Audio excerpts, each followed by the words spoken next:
Cascade Mountains.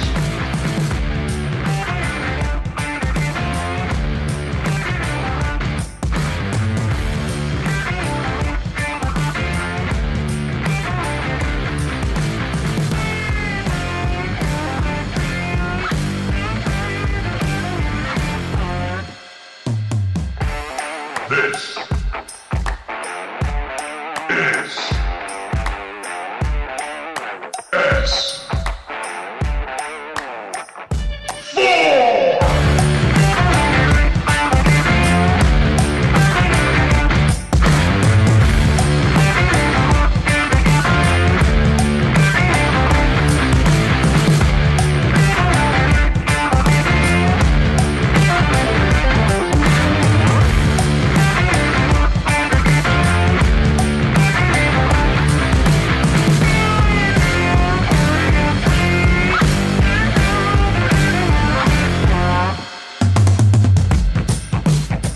Sit back, relax, and keep your eyes to the skies.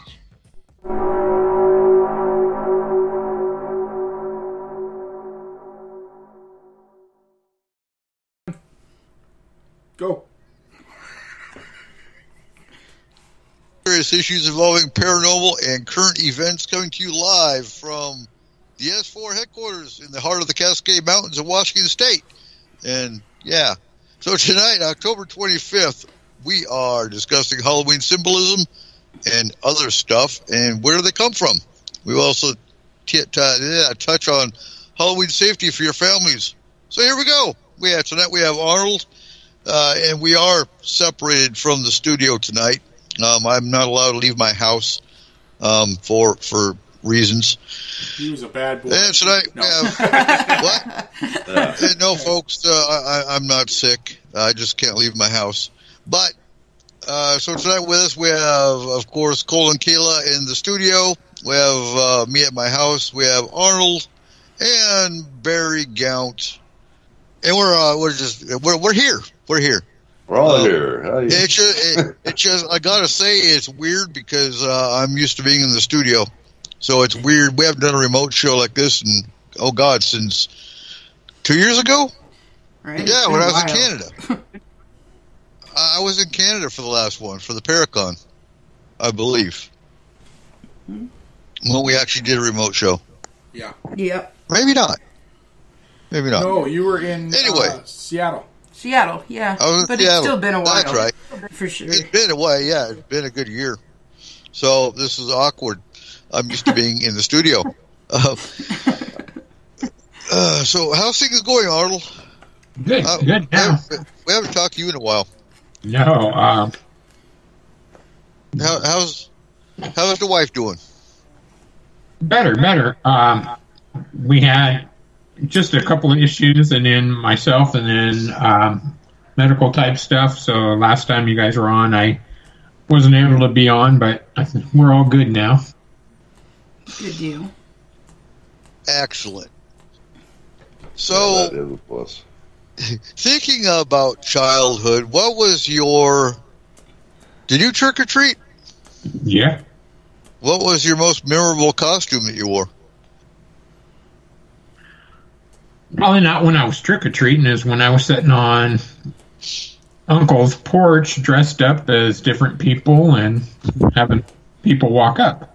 Like old man just sitting there, or some other type of figure or person, and just sitting on his front porch as they walked up and not moving and stuff like that. That's probably one of my better things, is being able to do that type of stuff. That sitting, like I said, dressed up in old dirty coveralls and old man's, mask on and stuff, and letting kids come up and let them ring the doorbell, get their candy, and then as they start to walk away, move. Oh, there was a house like that. They did that at, I think it was a Big Lick, actually. And I remember, I think Anthony was like 5, maybe? And something jumped. I can't remember what. It is, 3 years ago now. But he was okay going into a haunted house. I'm like, seriously? You're okay going into a haunted house with smoke and all kinds of stuff, but an automated thing made you jump or terrified you. I don't get it. And now he watches zombies, and he ain't much scared of that boy, but spiders. Oh my god! I think he has a spider. Oh my god! It's Daddy, come and kill the spider! Oh my god! Yeah, okay. But yeah, anything else paranormal related, he's okay with.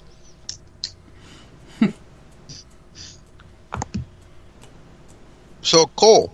Yeah. What's up? They trick or treat in Canada, don't they?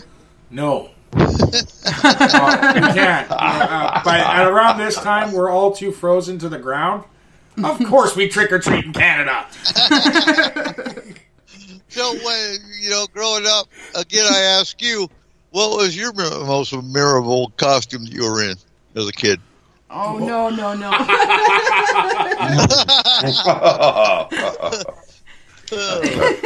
As a kid? Yeah.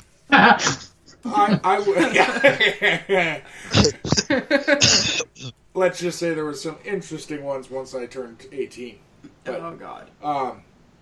Right. As a kid, I would have to say my favorite one was I went as a robot one year, and me and my mom and dad built the costume together. No way. I was a robot, but I was actually in a store-bought plastic costume. It wasn't put together. Well, yeah, it felt like this time of year for me when I was a kid, my parents never actually gave me a lot of money to spend on stuff like this. I worked since I was 6 years old. My dad owned a business, therefore I was allowed to work at that age, and so when I wanted something, I went and got it myself usually. But of course, they helped me out with a lot of things. Right. But when it came to stuff like this, if I wanted it bad enough, I went and bought it myself. But October, we're starting to get snow in Canada. So all my money went into snowmobiling at this time. So I never paid for a costume for Halloween. So we always made them every year. Nice. I wasn't that creative. Until I got older. I'm trying to think. I tripped my grandma because I would get more into decorating the house. And so I had a bass CB in my downstairs bedroom, and it had an echo mic. So I would. You remember the echo mic, Arnold? Arnold, I guess. He's like, yeah, nobody. He's still here. It says he's still here. Arnold, are you there?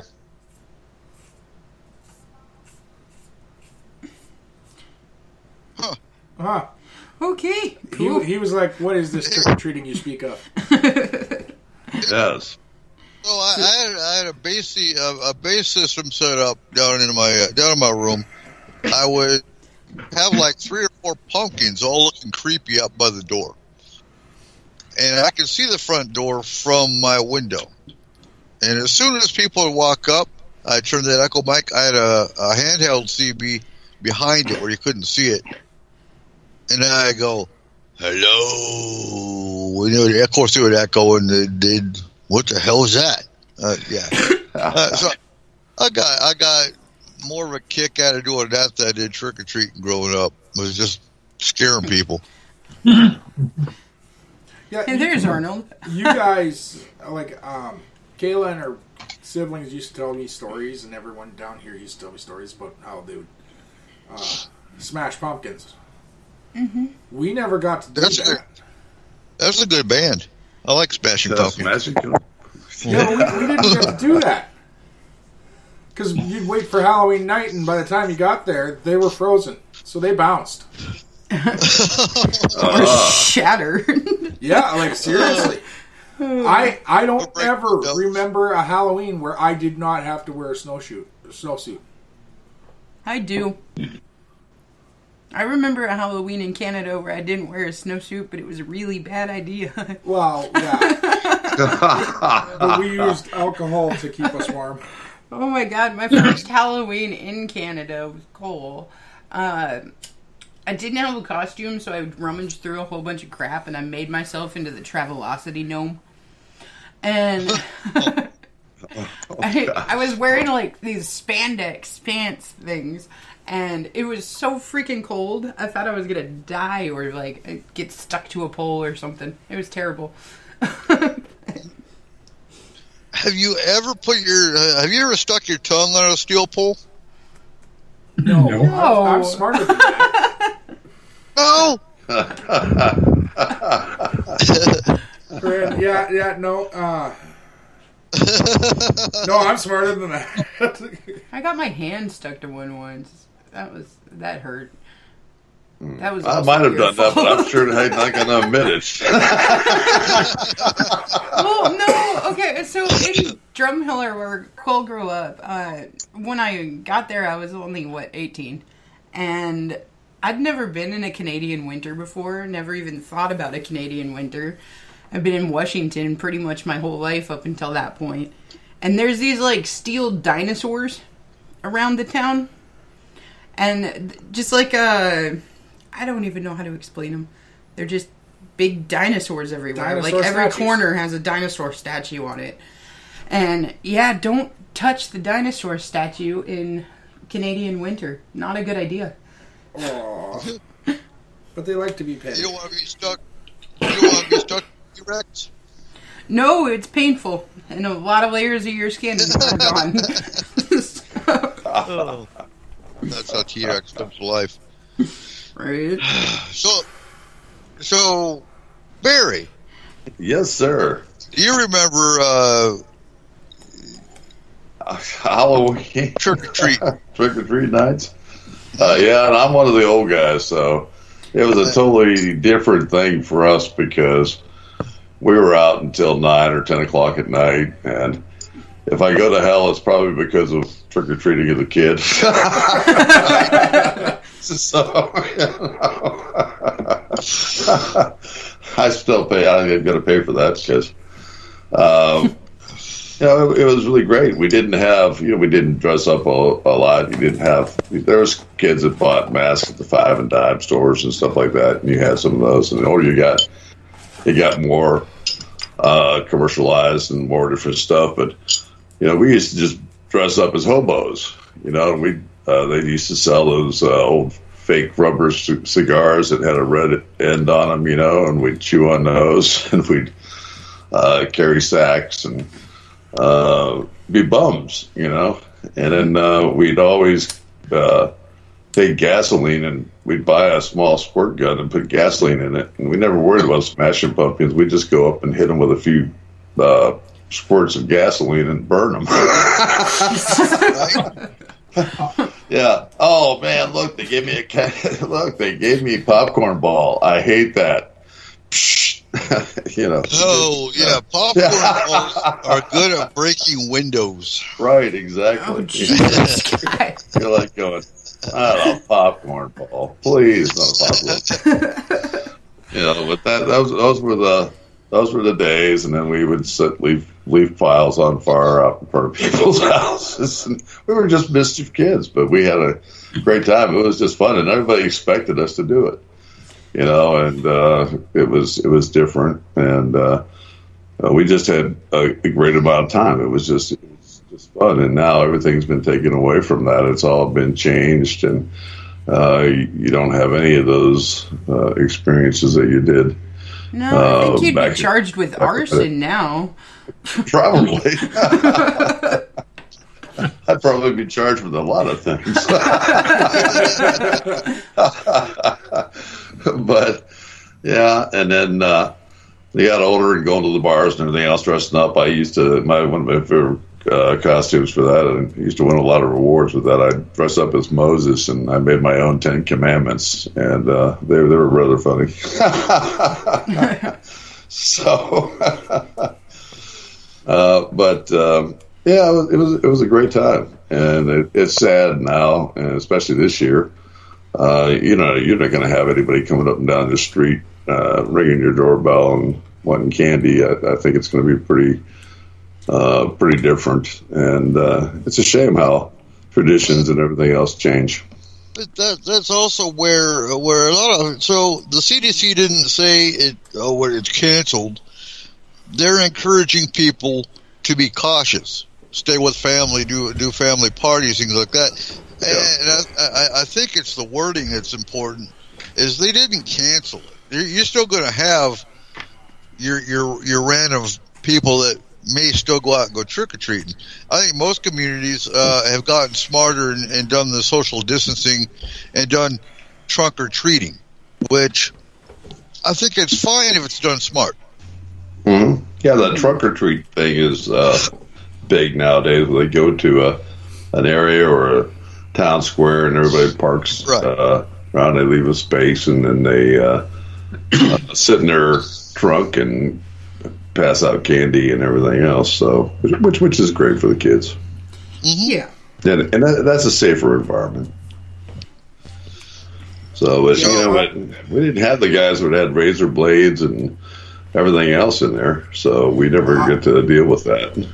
One of my favorite memories from trick-or-treating was I went out with my friends and then came back, and my dad did the neighborhood watch. And he got put in charge of a particular teacher's house, and that teacher was one that absolutely deserved it.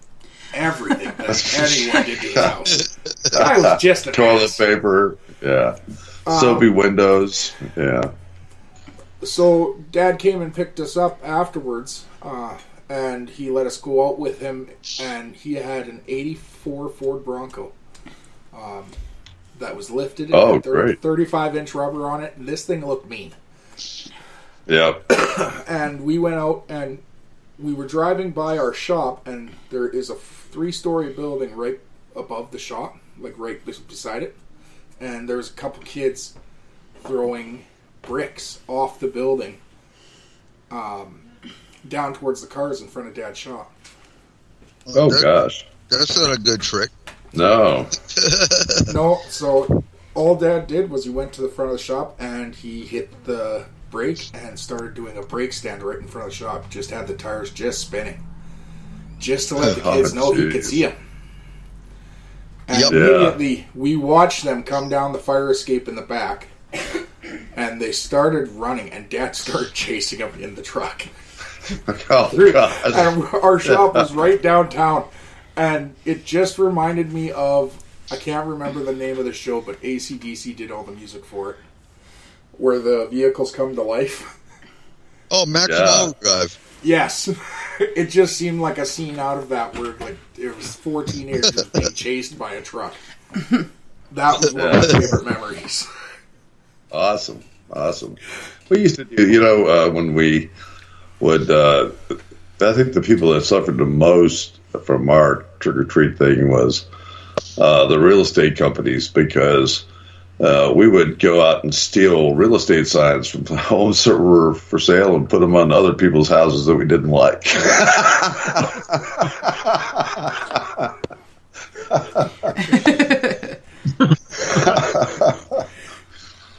So you wake up in the morning and your house was for sale. Yeah. Leave. Yeah, so who knows where trick-or-treating started? Hershey's. No. Hershey, PA. I think Hershey's sponsored it, I'm sure. The more commercialized it got. Yeah, it had to be a United States deal, but Actually, no, it started in Ireland. Yep. Yeah. But it wasn't candy. It was So there's different aspects of trick or treating that started in Ireland, and it had nothing to do with candy. Wow. I think you're right in the aspect that I'm sure America started the let's give everybody candy and apples and whatnot, but it actually started in Ireland, the ancient Celts. Again, it goes back to the spirits. And Kayla, what did you learn when you were doing your research on that? Oh, well, it goes back to the 16th century. And it's a tradition where children would get dressed up and they'd go to houses, but mostly bundled up, not really dressed up because it was colder at that time. And they'd go to other people's houses and they'd knock on their doors and they would ask them for provisions to get through winter. Yeah. So it was basically where lower income children would go around to the higher income houses and see if they could get any kind of provisions for winter from them. And it was actually called going a-souling. Yes. And that's also where your soul cakes and different things like that came into play too. Because these higher income houses would make something called a soul cake. And they'd give them out to the children so that they made sure that they made it through the winter. So, the children of the poor would go door to door, and they'd be given bread and current desserts called soul cakes. Mm-hmm. And in exchange, they would be asked to say prayers for the dead relatives of the family who fed them. Yep. And that was part of it. And then you have the mummers. So mummering is similar to souling, but the mummers would dress up. Mm-hmm. They would dress up in disguises and go door to door offering whatever they could for coins, food, or drink. And they would do so.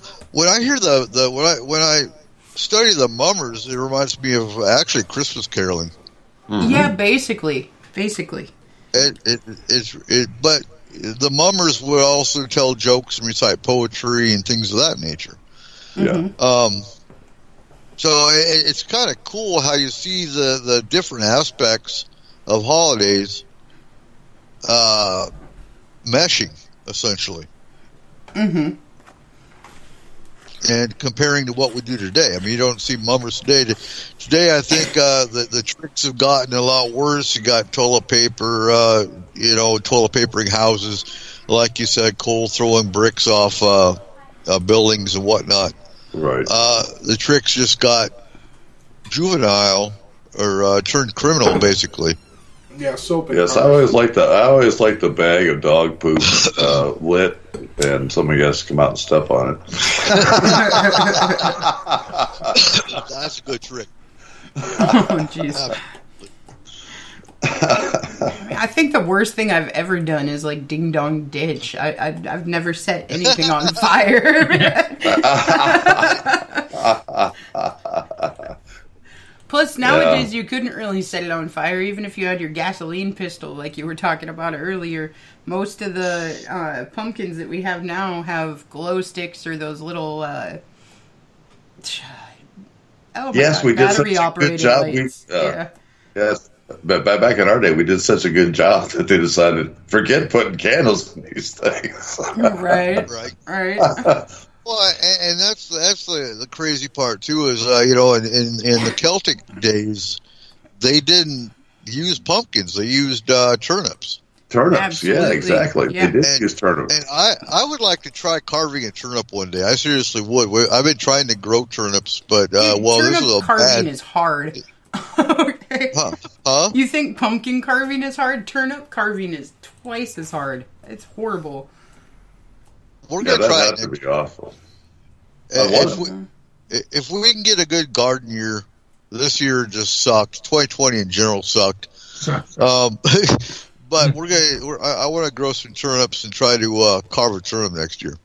Yeah, but over in Ireland, their turnips were bigger or something. I don't know what it was. They were. Yeah, they were pretty good size. I mean, yeah, they were a good size turnip, man.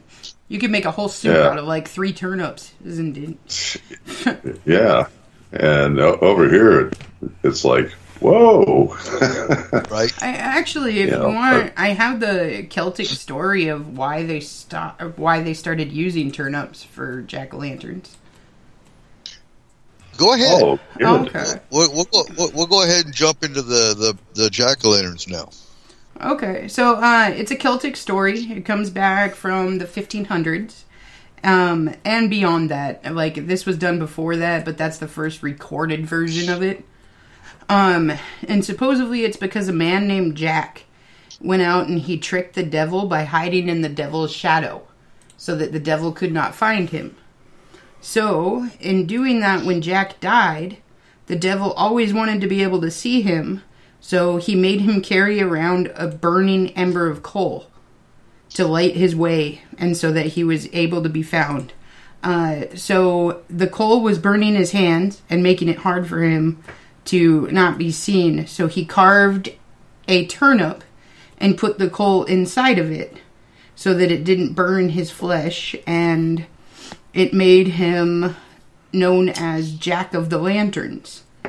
And then as Ireland and Scotland people continued to carve turnips into lanterns and place them in their windows and doorways to frighten away Jack and other evil spirits that might want to try to find them. And then when they immigrated to the Americas, they brought the tradition with them. But because turnips weren't as readily available as pumpkins were in America, they started carving them out of pumpkins instead of turnips. And that's where the jack-o'-lantern came from. Interesting. Definitely interesting. I found it kind of cool. I was like, ooh. So it could have quite literally been Jack the Turnip King. Ooh. Right? What's with the ooze? I don't know, man. I'm in a ooh mood. So I want to jump to costumes real quick, because the costumes in the Celtic days weren't what we see today. They weren't, today we ask our kids, what do you want to be for Halloween? And usually, I want to be a soldier. I want to be a cop. I want to be a superhero. No, back then, yeah. right.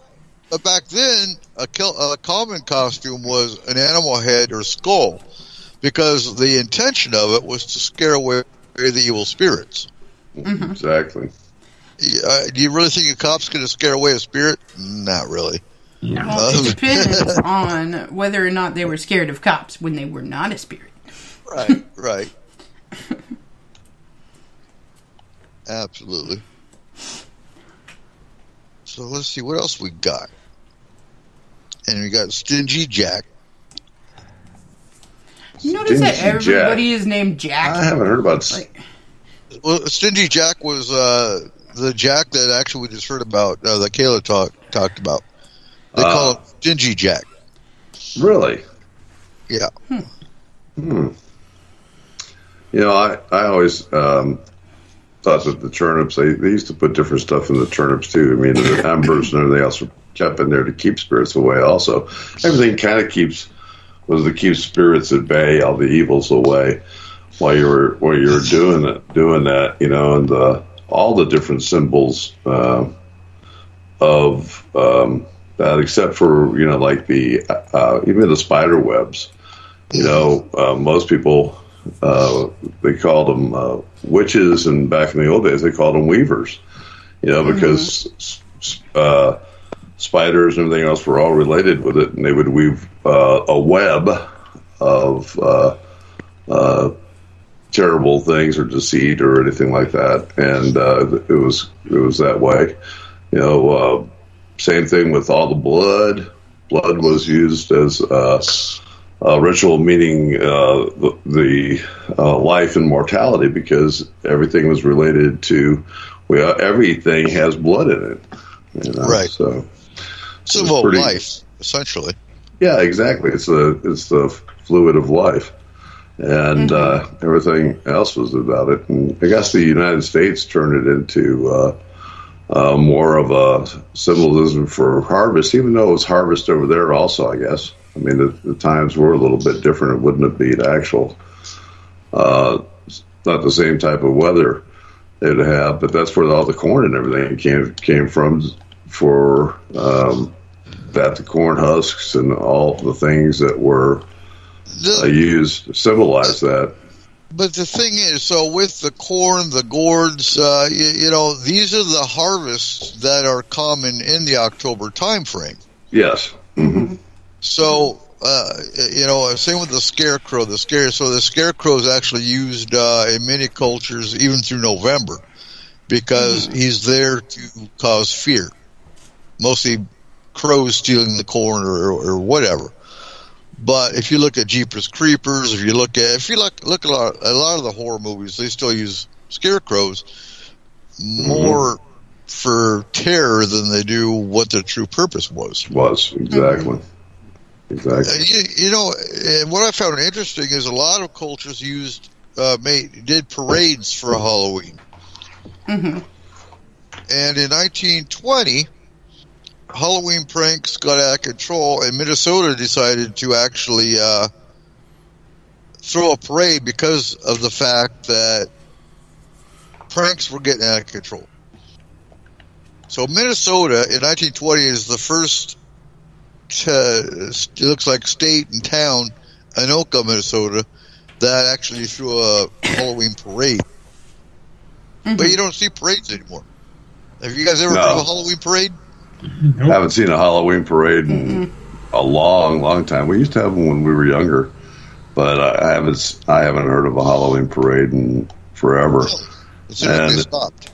You know, and the same thing with I lived up north, you know, and I was up by Detroit, and the day before Halloween, they would call Devil's Night, and that's when half of Detroit burnt down. You know, they were, all the devils came out and did all their despicable deeds on that night. And I don't know if you remember back then, all the horror stories that came out of Detroit and all the fires and everything else that happened back then. But it was real crazy. So. You know, it's funny, and it makes total sense, but Halloween seems to be the season where you see more and more people stepping out saying, I want to be a paranormal investigator. Yeah. Have you noticed that? Yeah. And it's really crazy. And it's funny, I got a message today from someone, and they were saying they went to a novice hunt and they have some interest in the paranormal, and then all of a sudden they have this house that they have this business that's got some kind of creature in it, and the gentleman was talking about it's not a spirit, it's tied in with the ancient lore and all that other stuff, and it's more ancient. And this person's going, oh, I'm so excited to go there. And I'm like going, you don't even want to deal with it. Are you kidding me? I mean, you get involved with that. That's the kind of stuff that can kill you, mark you, and just toss you to the side.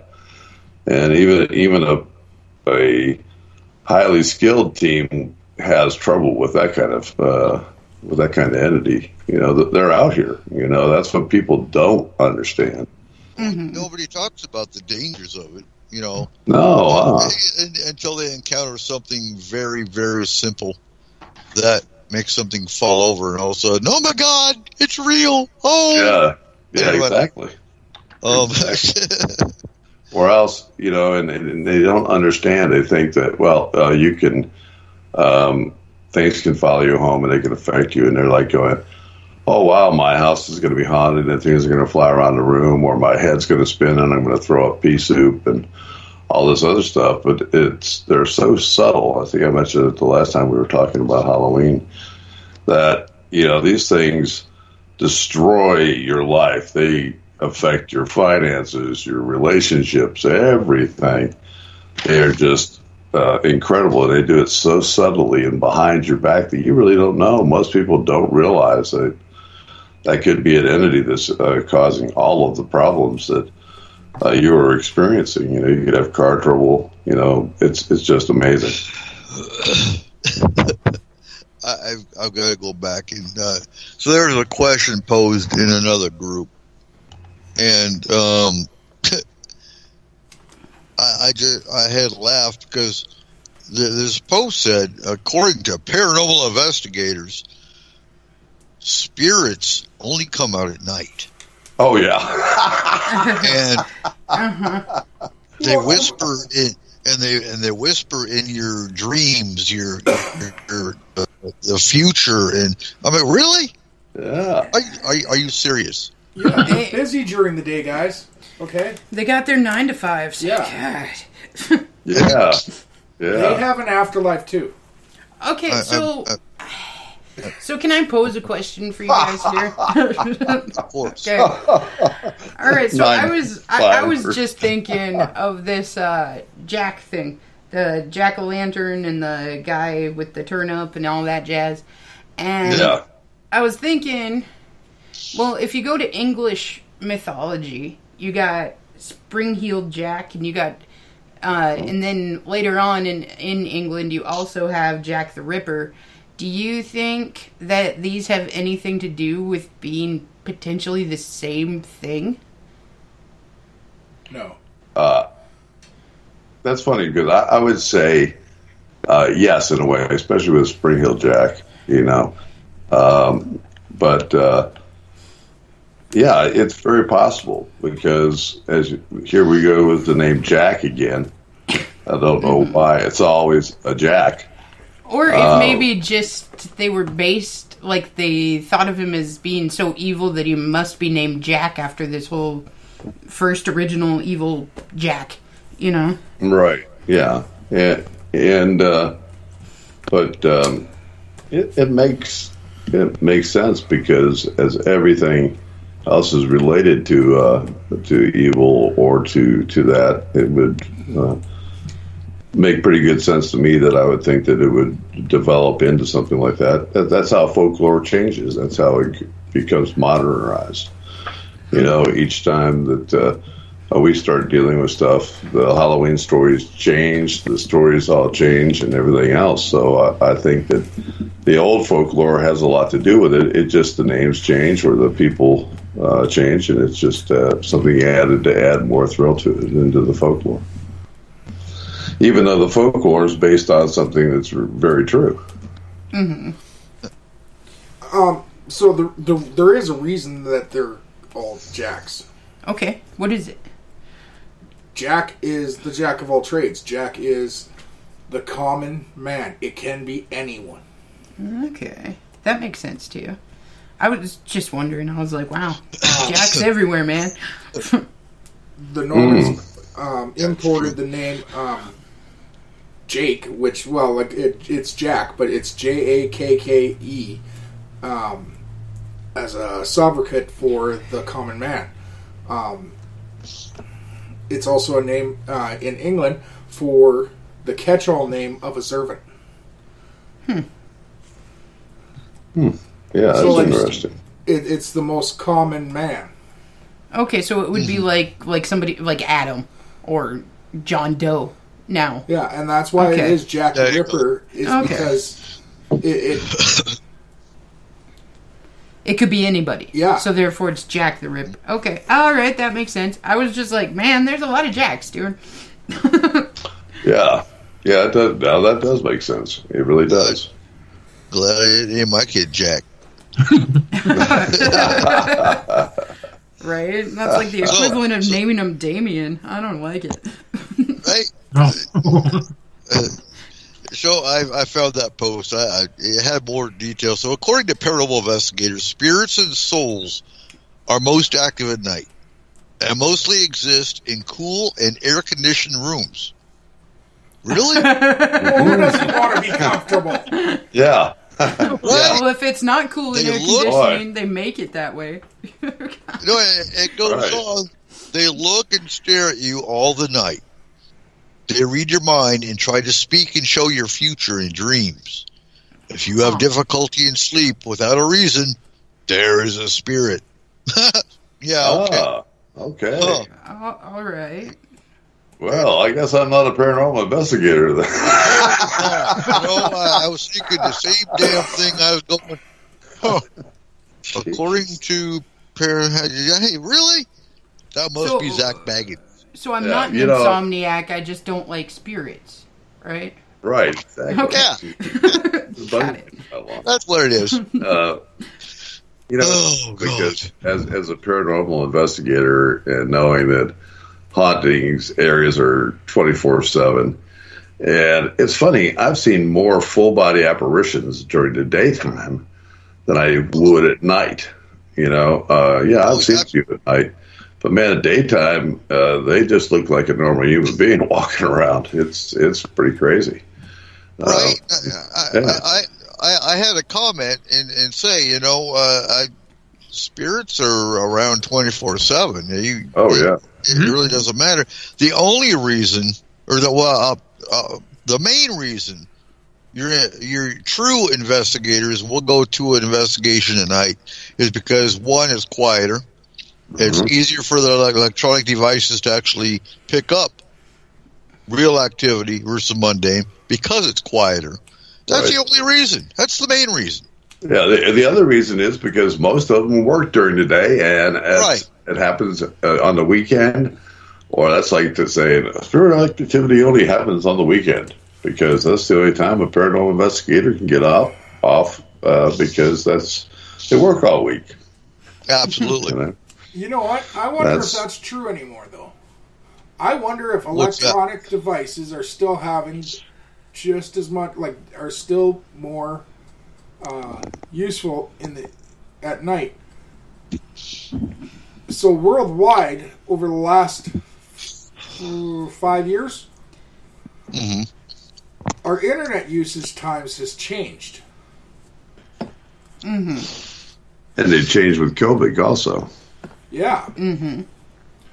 But the hours of 8 p.m. to midnight are now the most popular hours for the internet to be in use.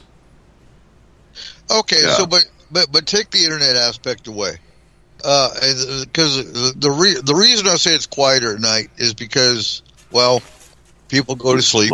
Less traffic. I'm not talking about the quiet. I'm talking about your electronic devices, though. Your EMP or your EMF reader and everything. I don't know if they would have as good a reliability. Yeah. At night. At that time anymore, because the amount of radio waves traveling changes. If you're doing a serious case, though, usually you do kill the power.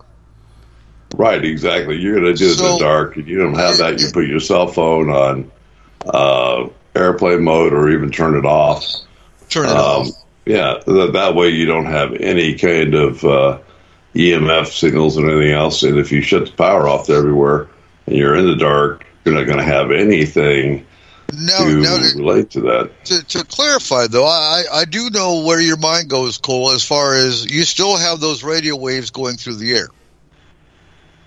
Yeah. Right? Yeah. Well, I think with the invention of GPS, right, and how much it still honestly sucks. But generally speaking, those radio waves aren't going to interfere so much with an EMF meter. True. That's true. And even if you're using a tri-field meter, you've got the opportunity to turn it off of radio waves. You can fix radio waves, whatever you want to do. Use some for your using magnetic and electronics. I would get a baseline outside the home with the tri-field and then go into the home. Mm-hmm. That way you can see if there's radio waves outside versus inside. And that's with the power kill. Yep. Great idea. And that's what you've got to do. Because you've got to see what's around you, especially if you're close to a cell tower, or a lot of times you get to these houses and you look across the street and there is a small little substation there or something, and you're going, wow, I'm already glowing. Well, and with that, oftentimes when we're doing cases, I would actually do a Google Map overview and look for dead vegetation, dead trees, anything that might indicate something else going on. Right. Heavy UFO traffic. No, absolutely. Because if you have a circular pattern of trees that are dead, well, Yeah, you can't rule that out either. Right, exactly. Because, I mean, we do that all the time. That's the best thing that we can use Google Map for, because it gives us a shot to be able to pull away from the house, see what's all around it, look at what you're looking at. And then even if you find something, then you get in close enough to be able to get an idea of what may be out there. So, it's all depending on how much research, and, we've talked many times on S-4, and we've talked about the proper way to do investigations and everything else. And research is the biggest thing. You just don't go out and jump into a house and go, "Hi, I'm here. Is there anyone here who wants to talk to me?" That doesn't do that way. So you're making an effort to do the correct research to be able to bring everything together so that you know exactly what you're here and what you're going to be facing. And the biggest part about it, Eric, when you talked about the baseline, man, if you don't go in and get a baseline, the first thing, you don't go around and find out what's live and with power on, with power off, because some of the, you have to do it both because of the fact that some of the complaints, if they're sleeping next to a heater or an air conditioner or a fan that's putting off high EMF, well, and they're going to sleep and it's right next to their head, they're all going to be saying, "Man, I feel weird," and everything else, because EMF affects you so bad. And then you can have them just say, "Here, try this, move this fan so many feet away from you," so you're not getting that blast. You're not getting that EMF that can distort you so badly, because EMF can make you hallucinate. Okay, so if we're thinking, though, that, like, your typical spirit, you couldn't really tell the difference between your typical spirit and an average everyday person unless you do realize it's actually a spirit. Like, so if you're going down an area that's crowded full of people and you see somebody standing on the side of the road in, like, let's say a white dress or something of that nature, you're not going to automatically go that that's a spirit, because there's so many people there, they could just be standing there. But if you take away all of the rest of the people and it's like a deserted alleyway and you're the one walking down it, it's like midnight, and you see a person standing in the same spot, you're going to pay more attention to them and be like, why are they doing that? Who are they and why are they there? I've got to throw something in. If you happen to have a wreck and you're on in front of Octagon Hall and you're all bloody and you're dressed in white, nobody's going to stop to pick you up. Nobody's going to stop and say, "Hey, are you okay?" Right. I mean, they're going to hit the gas and fly. So, but there's certain areas, it's kind of like going graveyards. You've seen all of a sudden a glowing figure walking on the outside of a graveyard. Get up and move if you're injured and you you need help, because there's not a soul out there that's going to pull over and go, "Hey, are you okay?" Because we've had that happen before. People said, "Hey, we saw this lady in white out in front of the house and she was covered with blood. Did you stop and see if she was okay or anything else?" And they go, "Are you kidding me?" Well, we've had reports of the lady in white all over the place, so it's funny. Mm-hmm. But yeah, just like on the same hand, like if you were to go into a graveyard, let's say in the middle of the day, and you're putting flowers on a grave, and you see somebody else over at another grave looking down at it, you're not going to think anything about it. But if it's 2 o'clock in the morning and you happen to be walking by it and there's a figure standing in front of a grave putting flowers or whatever on it, then you're going to start kind of wondering, It's funny. And it's just maybe me. I don't care what I'm in a graveyard. I've never, you never know what you're going to see.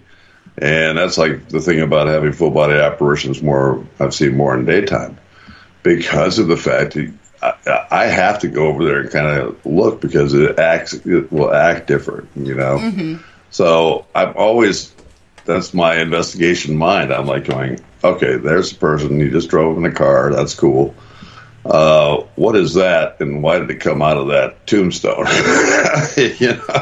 Right, but I'm Why saying did they go into that? Just like your average everyday person, if they happen to see somebody passing, they're just going to be, that's another person. They wouldn't necessarily assume that it was a full body apparition of a person. You know? Right, exactly.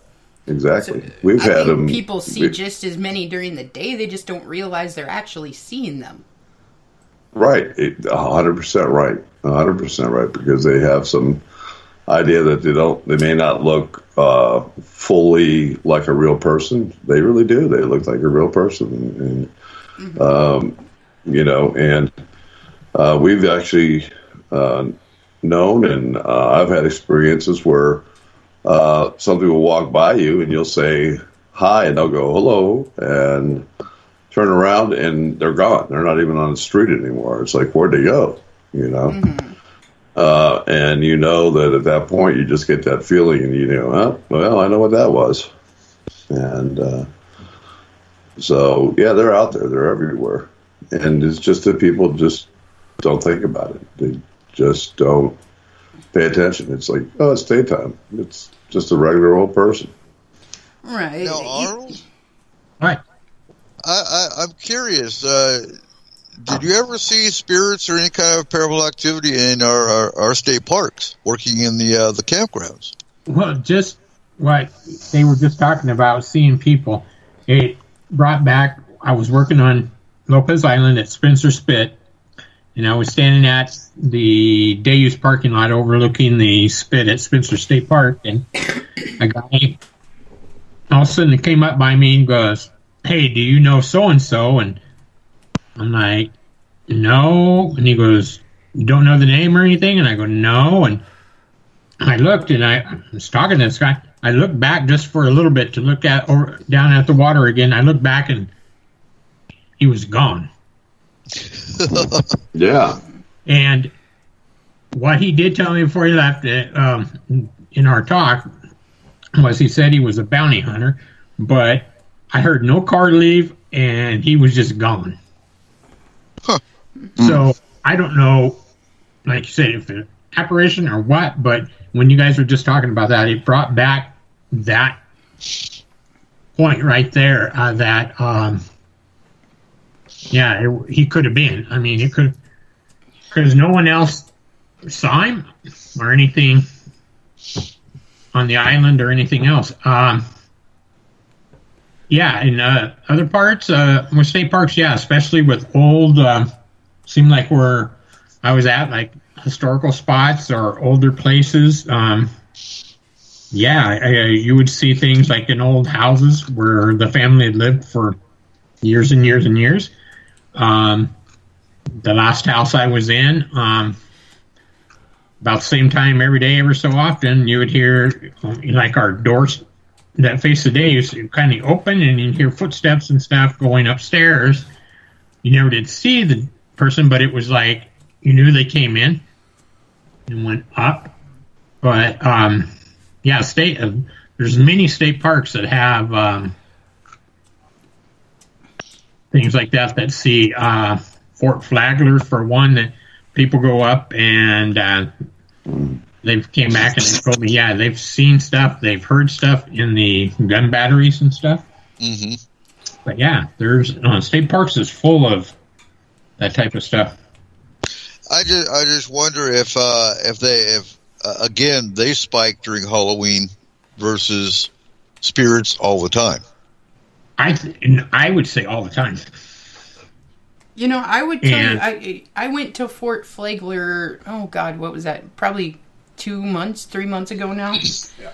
And there's this one little, like, walkway that goes down into a hole. I don't know how to explain that. It's like a little path, but it's all concrete all the way around, and it goes down into, like, another building that was underground. Yeah, and, like where the... And I was walking down that, because I was like, hey, this is kind of cool. I'm going to go check this out.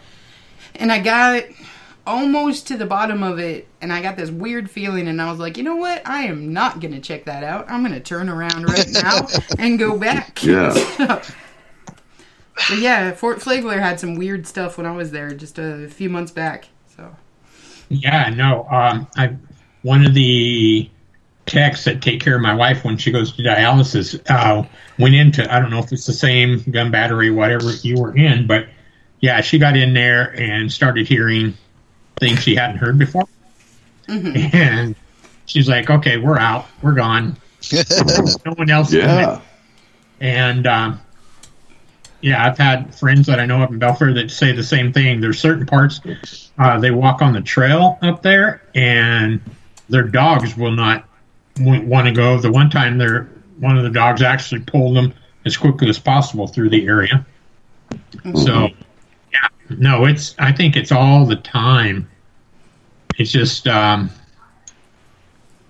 have to be there to, and be around it, right? Well, I think also that certain people are more susceptible to things than others are. So they sense something or they see something or they have a feeling or whatever it is that tells them, probably not. Or, that was a little weird. Stuff like that.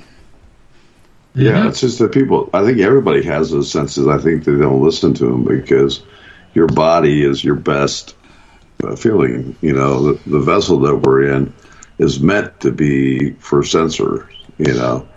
It tells you smell, everything, and if you just take a chance to allow it to do it, it's gonna give you like a little warning. It's like going, whoa, wait a minute, something's not right here. Everything is standing up.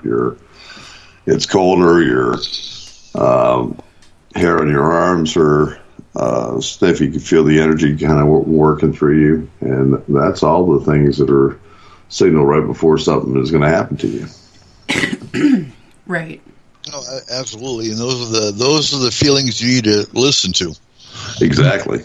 And if you get that feeling that says "get out of there," get out of there. And so another post in another group posed the question: if a ghost told you to leave, would you? No. Yes. Yeah.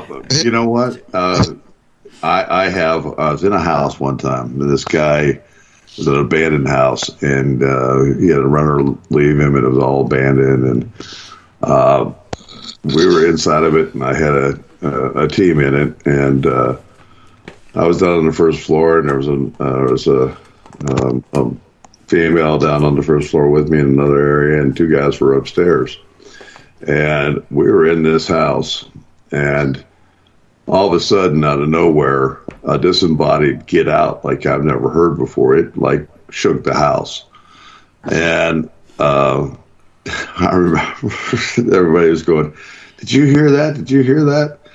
And everybody was going, "Bear, did you hear that?" And I was yelling from the outside, "Heck yeah! What are you doing in there?" Well, so.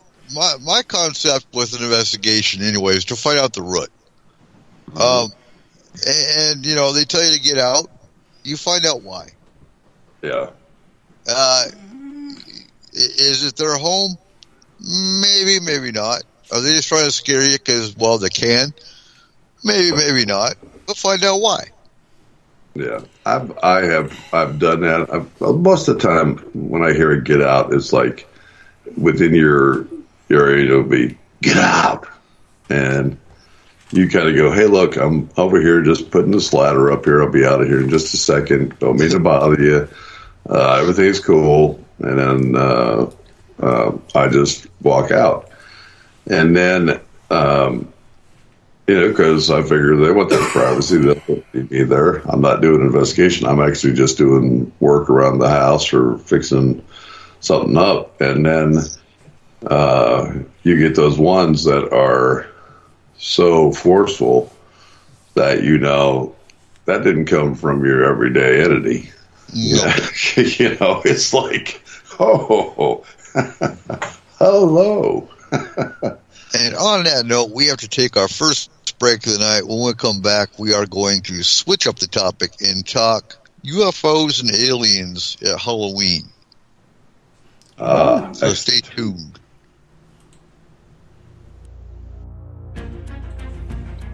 What will you do when disaster strikes?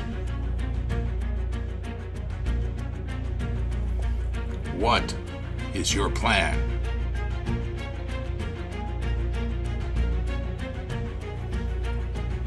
How will you stay safe? Join us each week as we help you answer these questions.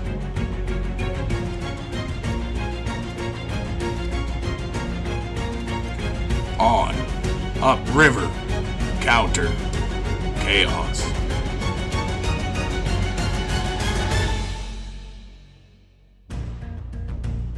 Only on KSVU 90.1 FM, your source for community radio.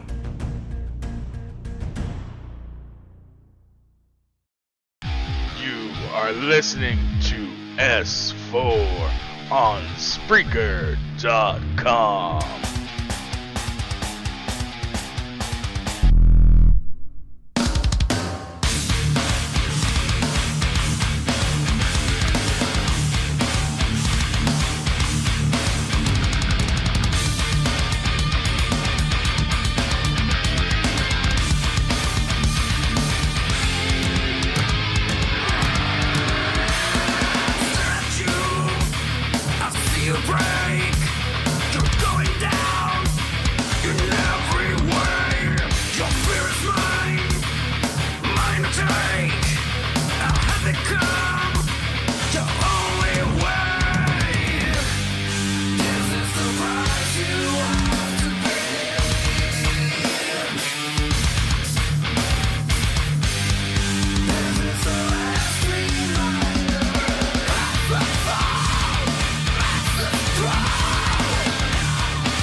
Welcome back to S-4 with your host, Eric Cooper.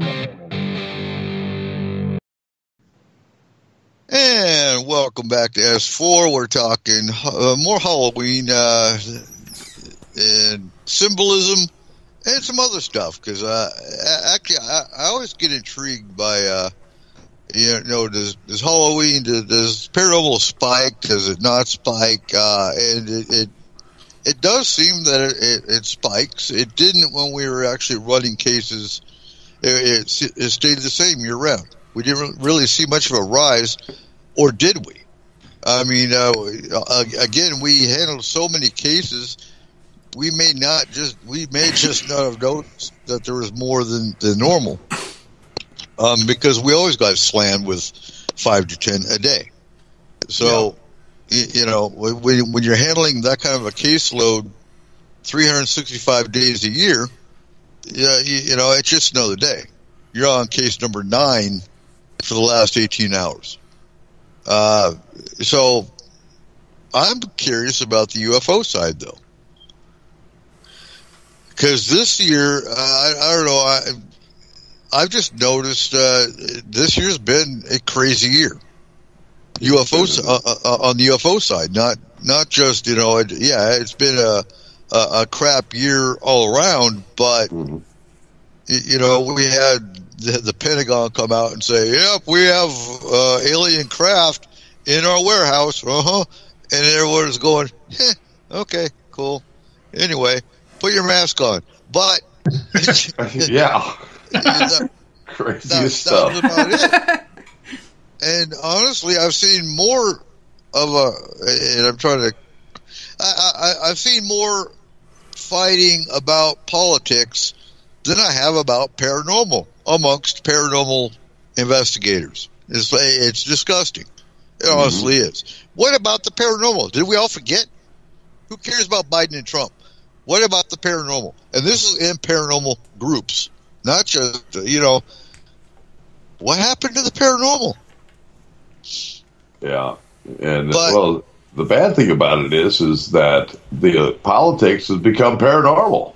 I mean, think of it. I mean, golly, you've got people doing bizarre rituals and everything else. Yeah, but come on. Okay, they've always been doing bizarre rituals. That ain't nothing new. Bohemian Grove has always been doing that crap. You know, you're right. Bohemian Grove's got nothing to do with the right or the left, because the right or the right and the left have all been going to Bohemian Grove since the 1900s. Yes, for a long time. Yeah, exactly. But, you know, people start finding out more about it, and all of a sudden it becomes something, you know? Yeah. But, I mean, the Bushes and the Clintons all went to Bohemian Grove and worshiped the owl. I mean, right, exactly. Seriously. You gotta love the owl. Come on. Oh, what was his name? I just saw an article about that, as a matter of fact, today. What was his name? Moloch. Yeah. Yeah, they worship Moloch. It's like, seriously? Oh, yeah. but Hillary's a witch. Oh, jeez. Really? Yeah. They've all been going to worship Moloch at Bohemian Grove. It's nothing new. Right. It's been going on for years and years and years and years and years. Unless it's burned down. I don't know. Has it burned down yet? It's in California. No. Yeah. Well, yeah, you're right. Well, that's probably the only area it won't burn in California. Yeah, right. Because they have their own firemen there, I'm sure. Right, exactly. Anyway, getting to UFOs. So, what have you noticed about UFOs, especially around Halloween, Barry? I'll tell you, this year is really bizarre for me, myself personally, when I think about it. And I'm getting a lot of reports. It's funny, they're not reporting it to the major stuff. We're actually low on that, but I am seeing photographs, pictures of people that are hitting me up on Facebook, sending me all these things. And as we were mentioning before the show, I was talking about some of my team members. They were on their way home at 3:20 in the morning, and they go through this town, and what do they see? They see a gigantic triangle flashing lights all over the place, and also with other lights around it, and see it take off, and it's very low to the ground. It was very cloudy yesterday. It was below cloud cover, And, it's just ridiculous. And they shot a movie of it. I'm going through it right now. They actually didn't stop. They shot it through the window being down. So there are some things with houses and lights come into it. But you definitely can see this object moving in the background. So hopefully we'll get some good still frames off the video and so forth like that. But, yeah, it's definitely gone up. We were out. This is where, since Arnold's got the forest and everything else, rangers and all that other stuff around, and knows about the state parks and the also the national forests. We were up in Indiana, and we had some people that were out there, and they were driving towards their home in Pennsylvania, and they get up to the line of Ohio, West Virginia, and they see this blue streak of light that comes in, and it's very close to Pennsylvania. And then the next morning, they wake up, and here's this state park that is closed like 300 acres off, and now it's made it where it's off limits. You cannot go into that area or anything else. And I've heard so many stories about these parks suddenly closing off large sections of areas. And it's just funny that there's reports of a UFO or some object that is flying in the area, and the next thing they know, they close the park down for a long period of time. And the other odd thing about it is there is an observatory in that section of the park, and it's not. And we've seen so many weird things with observatories this year also being closed. It's like, is there something happening out there that they don't want people to see, or did somebody see something? And did it land out in here, or what's going on? But all of these things are happening. We're getting a lot more reports. People seeing odd lights in the sky. Tons of them. It seems like every night. And some, we've got a case that is close to, not far from the military base. It doesn't have an airport or anything else. And in fact, it's a Bluegrass Army Depot. I think I've talked about it before in the air. But Bluegrass Army Depot is where they keep all of the hazardous chemicals and sarin gas, you name it. They keep it underground, and it's stored there. And all of a sudden, we're seeing all these odd lights happening night after night. A guy's filming them. He's calling saying, hey, look, I had this last night. I had this last night. And he's taking photos of them and videos of them. And, it really makes you think, because people are going, hey, there's something happening out here in the sky. Nobody's wanted to pay attention to it. But these certain people are seeing it continually. And so it makes us all, we've got to get in a car. We've got some people going out there on the 29th. We're heading out that way to spend the night out there, see what's going on. So it's definitely wrapped up. Everything seems to be wrapped up. Even when we're talking about crypto, everything. It's from October, this October, from the beginning, right by the end of September, right through, and it's increasing more and more and more as we're getting closer to All Souls Day.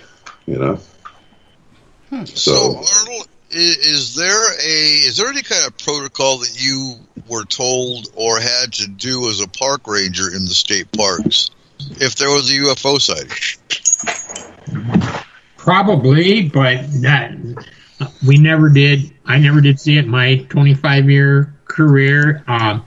Just kind of on a unique thing in Washington here, they have the Goldendale Observatory that State Parks runs, and they just had that thing shut down for, I forgot how long, but for a remodel upgrade to a bunch of their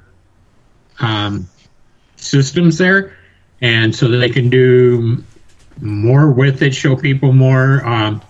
It's pretty cool, I guess, the upgrades. And I'm just wondering on that issue if some of the upgrades weren't for that reason, to kind of be part of, hey, there's other stuff coming through the sky we're seeing, or UFOs coming around. But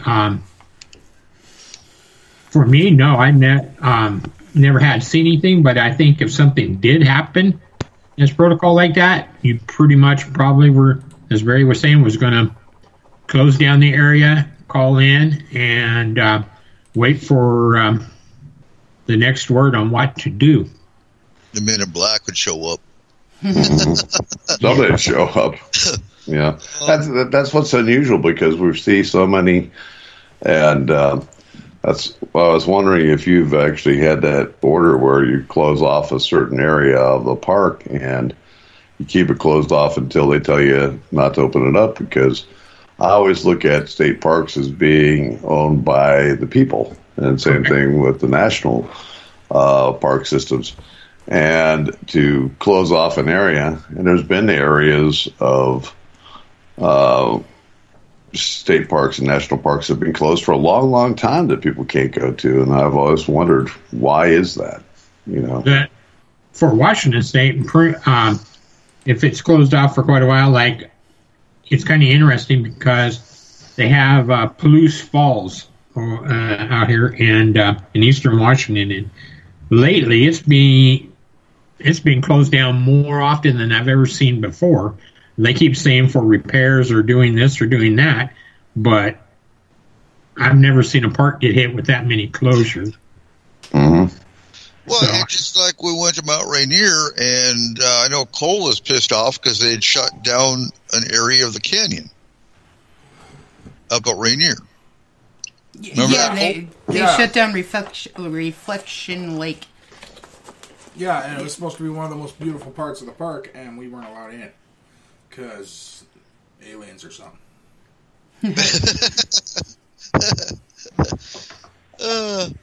Yeah, I mean, it's funny how they want to repair stuff, but the amount of land and the amount of stuff that they're closing, I can see them doing a parking lot or something like that and say, okay, the parking lot's closed. But, I mean, when you are closing off 100 acres or more of land, that's pretty significant.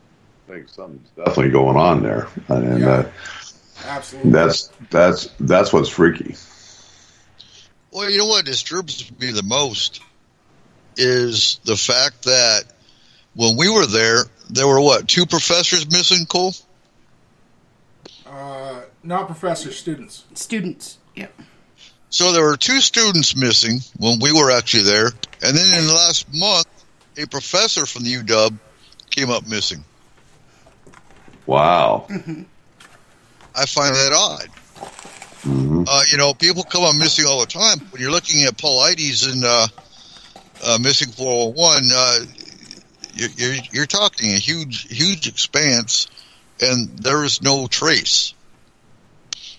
Right, exactly. I still don't think they found anything. Yeah, and you're not hearing about those. You never hear about those cases. If you do hear about them, you hear for a very short time, and it's gone. I mean, it's very funny how, like this year, politics being 2020 and everything else, an election year, it's ruled everything. And you don't hear about all the tremors. You don't hear about the earthquakes. You don't hear about the loud booms.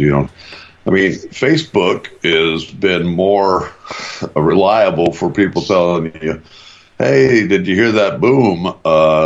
And you get like 200 people saying, yeah, I heard it over here. I heard it here. I heard it there. I heard it here. I heard it there. Than a news station. And at the same time, I don't know about your sites or anything else, but we start putting out stuff. We talk about certain things, and the next thing I know, I got the Facebook cops, and I can't watch a video. This video is unable to be seen, or this video has been this way, or have you seen the fake where the Facebook cops come in and they say this has been determined to be fake, and that's by who? You know, and they say Facebook has determined this to be fake. Well, is it because they do, and it's really odd stuff what they're talking about because it's on other news networks that are not controlled per se with other things. So okay, so I was just looking, and Astronomy Magazine has tallied up the number of Earth's biggest research telescopes that have closed in 2020, and it's more than 100. And they say that the reason that they've closed is due to the COVID-19 pandemic, and that they expect to be closed 6 months or longer before they can resume any operations. Huh. Now, that's weird to me because isn't it funny that everywhere else in the country where people are working, they close down for a week and they bring other people in. And I don't know how many people work in an observatory to be closed. Mm-hmm. So that means that no one is looking at the sky in that area. They are not functioning. That's what, I mean, they are closed, totally closed. Mm-hmm. But you got to ask yourself, are they really, or are they just closed to the public? There's got to be someone that's probably still watching the sky. Some of them are not. Some of them are not for public. I bet if you look at that list, some of them the public can't get into. Yeah, these are major telescopes. So yes, I mean they are the big boys. These would be the big observatories, the ones in Spain and Europe and Germany and the one at the North Pole. Yeah. Mm-hmm. These are the ones that are not your places where I'm going to be pulling up and saying, "Hey, I'm coming in to take a tour." Yeah, no. Those are those are few and far between, and you can go into every. Heck, we've got an observatory here, and the colleges. Some of the colleges have small observatories. Mm-hmm. And they're open. I mean, what's the difference? You're kind of like going, oh, okay. It just becomes suspect to me. If it. Now I do happen to know that the large observatories can have up to 1,000 people that work on their grounds. If it is a matter of the COVID and everything like that, that is a large grouping of people in a smaller area. Where there wouldn't necessarily be the 6-foot social distance everywhere. There's plants down around where we're at. There are GM manufacturers, 3,000, 5,000 people. There are plants that have 2,000 people working everywhere. They're all wearing masks when they walk in. They spend 8 hours there. Even the small shops that are open, go to Hobby Lobby, go to some. Everybody's got masks on, and to tell me that, okay, the observatories are going to be closed for another 6 months just makes me go, there's something wrong.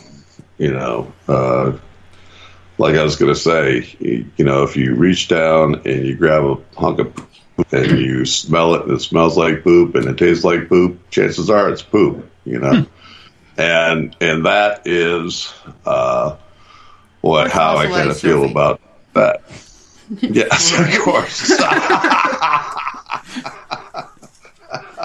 All to you, Carl. But yes, it's, but that's what's crazy. And we are seeing more activity in the sky. Mm-hmm. And then you talk about this, and these people talk about disclosure. What are we going to have disclosure? Well, what more do you want than the Navy coming out and saying, we've got a UFO in our garage? That's like going, excuse me, what do you really need to know? I mean, that's a big step. If I had a UFO in my garage, I probably wouldn't tell very many people that I had it in there. Just saying. Yeah, you'd be. There'd be a You'd be small taking group it of out at like night, 8 spinning people around. that would be like, Yeah. "Hey, this UFO is here, just in case we need to leave Earth for any reason." Right. But, see, that's the thing. We've discussed this before. I think we only get maybe 20% of all the sightings in the world actually reported. Most people don't report what they've seen. Exactly, they do that's not. because they were eaten by the race. So Well- again, That's because they were eaten. Well, that too. it's still the social conditioning, because even when we are doing a paranormal investigation that deals with ghosts or anything else, what happens? People will always tell you. Now, I don't want you to think I'm crazy. I'm not crazy. Same thing with UFOs, because of the conditioning and the stigmatism that has come with all that stuff throughout the years. And it's never gone away. And it was brought in to diffuse all this stuff. I mean, there's so much deception out there. And, you've got to be able to wean through all of that and look at it, because there is an intent to hide and cover things up. Yeah. Yeah, but the other thing too is, if you do listen to the news, or if you see an article or something that does mention UFOs in any way, the way that they segue into that is ha ha ha ha. In other news, Exactly. it's always laughing, or it's like they make a little joke about green men on Mars or something of that nature before they state whatever the news is about it. Mm-hmm. Oh yeah, they're always going to be laughing and joking, except for heck, I can't think of the guy's name right now. He was on Timothy, and I lost it. Fox News. He has he's got a night show, and he has done more for ufology than I think anything in the news, because he's asking that question, because I think he actually believes in that there are aliens among us, or that we are being visited or have been visited at times. So it's great that we have someone like that does do that and does make it out. But again, we do have people out there that are strictly around to distribute and talk deception. They throw you off the set. They tend to be whatever. And it's just like some of the paranormal people that we've seen out there. How many paranormal, you see a picture and somebody wants to down it, they'll say, oh, that's not a full body apparition. That's a person. You never see him fully dressed and 100% like that. That's ridiculous. But again, it just means it says that we just haven't seen one, and if you didn't catch it, then it's not real, right? So it's crazy. It's really crazy how the world has turned and how it works. What was it? It was back in 2012 when the Russian Prime Minister came out with the fact that he totally and fully believes in UFOs and aliens and that they're here. But how many people know that? Right. Yeah. Right. And if you look at the things that have changed technology-wise, or even some of the reports and the things that have changed so heavily in our country from the late 1940s to today, it correlates when the UFOs started happening in the late 1940s here in the United States to in the mid-50s, and it's just gone on from there. And during that time, we've had just great expansions of technology. And it makes you question. But all I can tell you is, as of this month, I have seen more people, and I've had more people contact me going, I'm seeing lights in the sky, and they're not planes, and they're doing weird things. They're, if it's a satellite, it went in one direction, and it immediately turned around and went the other way. And it didn't flash. It doesn't have FAA lighting on it, or it shot a beam down at me. It was searching for something. A beam came down, and I think we're having more people that are also talking about abductions more and more. Now whether that's a phenomena or if it's really happening, there are certain markers that we always look for, and most of these people are hitting those markers. So when you come back and you have your go to bed with clothes on and you're wearing it backwards, or you're naked in bed, or you're upside down in bed, or you're bleeding from the nose and you don't have nosebleeds, and you have all these things, something's definitely happening to you in an odd way. Yeah. Well, if you look at different cultures all over the world, everybody has their own version of coming out and doing disclosure. Throughout the years, every culture has its own version of disclosure happening at different dates and times. And we just, now that we have global internet and that we can talk to all these other people in other areas, it seems like more people would be putting together all of these small things that have happened throughout the years through every culture and looking at the bigger picture of all of it, But do you notice as we get more used to that, we are censored more and more by it? Mm-hmm. Well, you're censored more and more by it, but you have more fakers out there as well.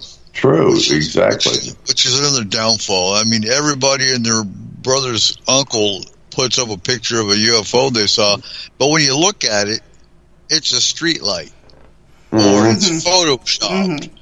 And everybody's got a YouTube channel.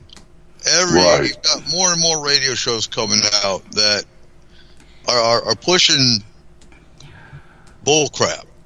Sure. It's just, that's the downfall of the internet explosion.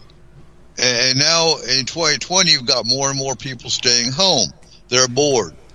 So they start crap. Right. It's just, I don't know. Okay, but for instance, if you were to look at ancient astronaut theory, okay, so what they do on what is that show?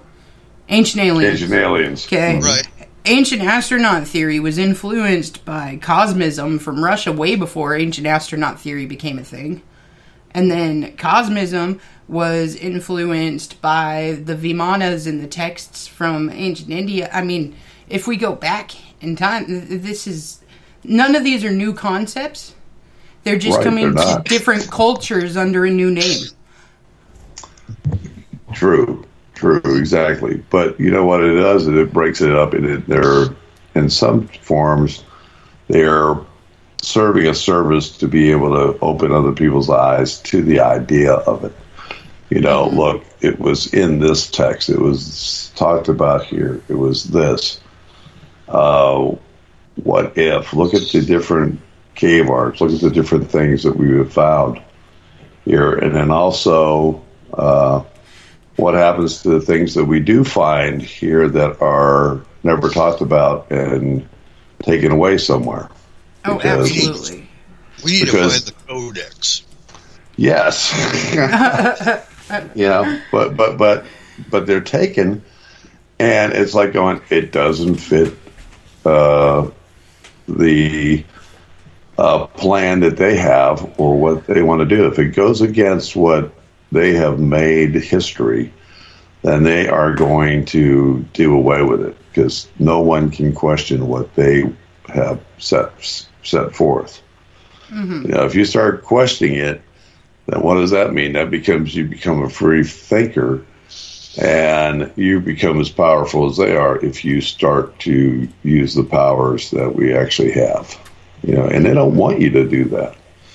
That's what is the worst thing. They don't need the challenge. They want you to remain stupid and dumb and believe everything that people tell you.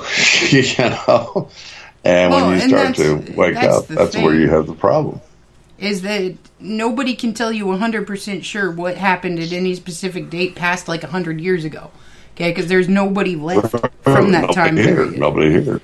Exactly. So they can twist and they can change, or they can put whatever agenda forward they want to on any of the written word, because it has to be translated, or it has to be this, or it has to be that. So realistically, it could be anything that they're changing. And none of us were actually alive then, so we can't say for absolute sure that this happened the way that they're saying it did. But I guarantee you, if you found a giant skull buried underground with a skeleton right now, it would be.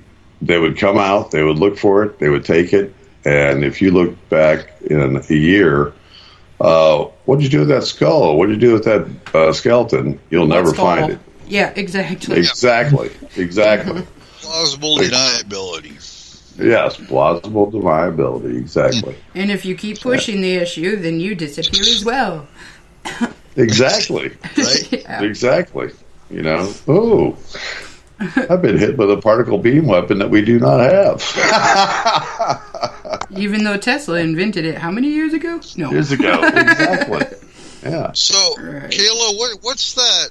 What's that document or that book that we were looking at a few months ago that nobody knows what language is? The Voynich manuscript. Yeah. Yes. Yeah. Yes.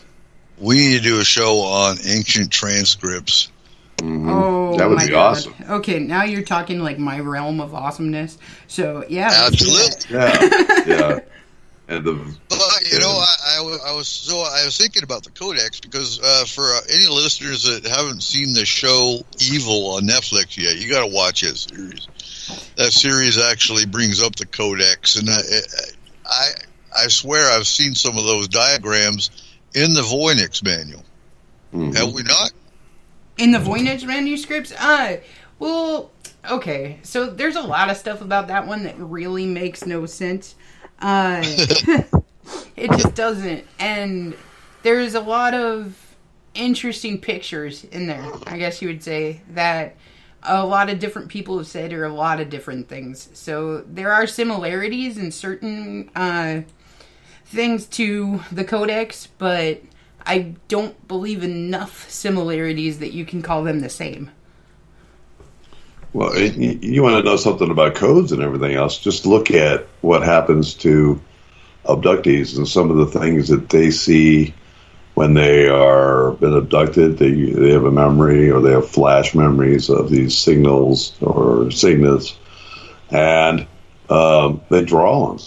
And what do you start seeing? You start seeing other abductees drawing the same things. Mm-hmm. Mm-hmm. But you never can put it together because of it never goes anywhere. Something happens to them, you know. Right. And same thing with binary code. I'm sorry, I can't break binary code, but boy, I've seen a lot of zeros and ones come off of out of abductees on their papers and everything else. That's where the problem is, Barry. If we had, you know, you got too many groups. You got MUFON, you got New Fork, you've got all these different reporting agencies that we know only 20% of reports go to. Agreed. Correct.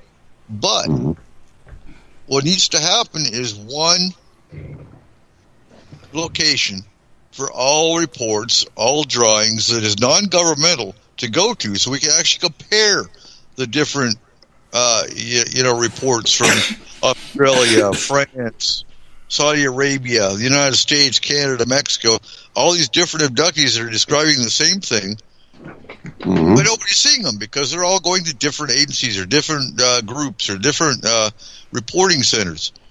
So we'll never be able to put them together. No. That's what part of the problem is. Right, exactly. And you're 100% right. I mean, it's like they take ownership of it and they put it in their files and they say this is for the benefit of humanity or whatever, and we never see it. You never get the opportunity to see it.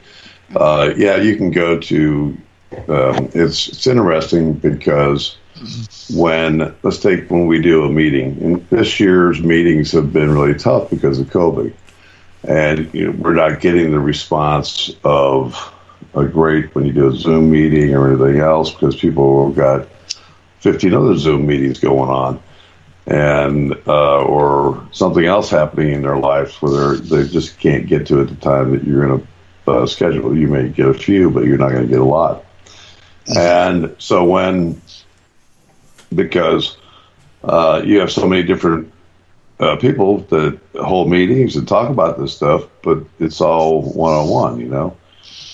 Just like experiencers, they have their own webpage, they have this, they have that, and you just got to deal with them all. We need to put them all together and have all this information. And, you know, they hold a key. You know, they hold a very important key. But, you know, it's very strange how the information is never seen. When we hold a meeting, and I get a meeting, then I can talk to the people that I'm there with, and I'll share the information that we have on a case that's been closed. I won't give out any of the addresses or where it was, but I will explain what we did or how, or the evidence that we took, and actually show that. We just protect the immunity of our clients, you know, or the people that do not wish to be, that want to stay anonymous. And there's a ton of them. Yeah. But I mean, it's all done separately. I do it here. I don't even get to know what's going on. I mean, if I go to a meeting in Tennessee, I get to hear about it, but we don't plaster it all over the place. It's not everywhere for people to look at. It's awkward because I'm looking at new, and I'm looking at the 2020 report, and they don't show anything for October.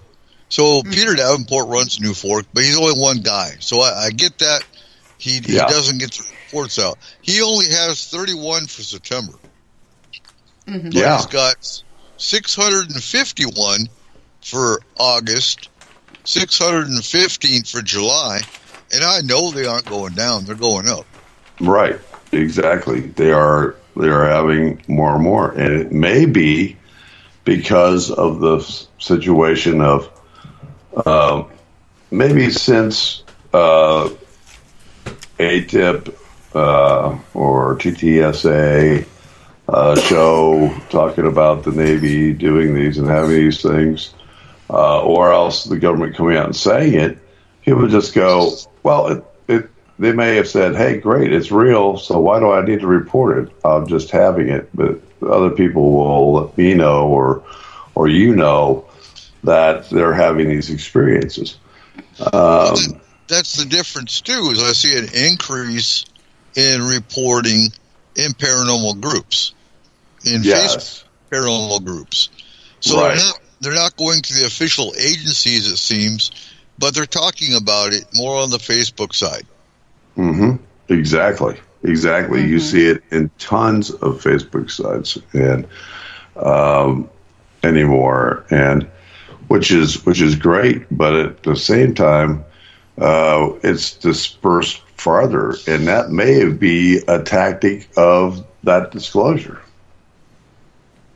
So I guess the next question is who's running Facebook?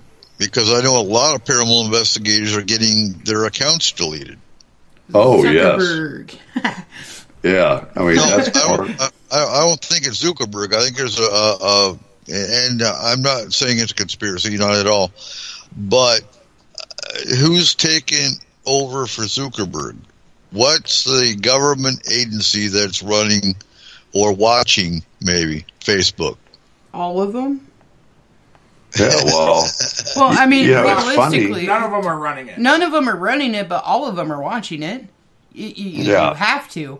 Anytime we have a forum that has that many people and in that many different cultures and with that many different ideals, you have to use the information that you have. And every government agency around the world and everywhere that has Facebook is watching it.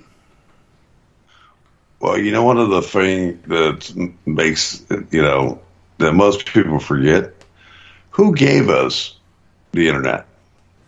Bill Gates? Nope. No. The DOD did. Okay.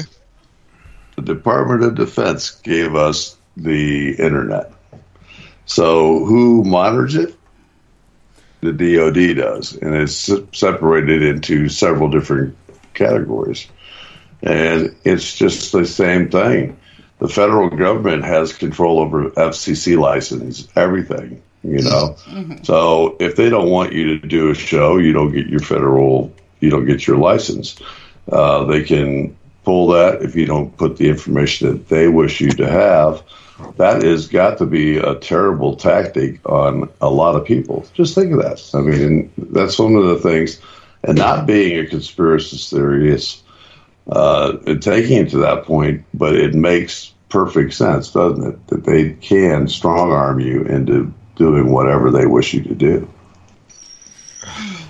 Well, realistically, if you think about it, the internet was the best thing that any observing agency could have ever done. Right, and it's all part of the plan. That's what I mean. That's where it goes. I mean, you just think about it, and it's just like it gave you way more eyes and on something that people think is secure. Right, and so it's in really telling funny. them that it is, they're gonna post things up there. They're gonna post pictures. It gave you eyes all over the world in every little shack, shanty, and household. Yeah, you know, it's funny. I worked for Verizon.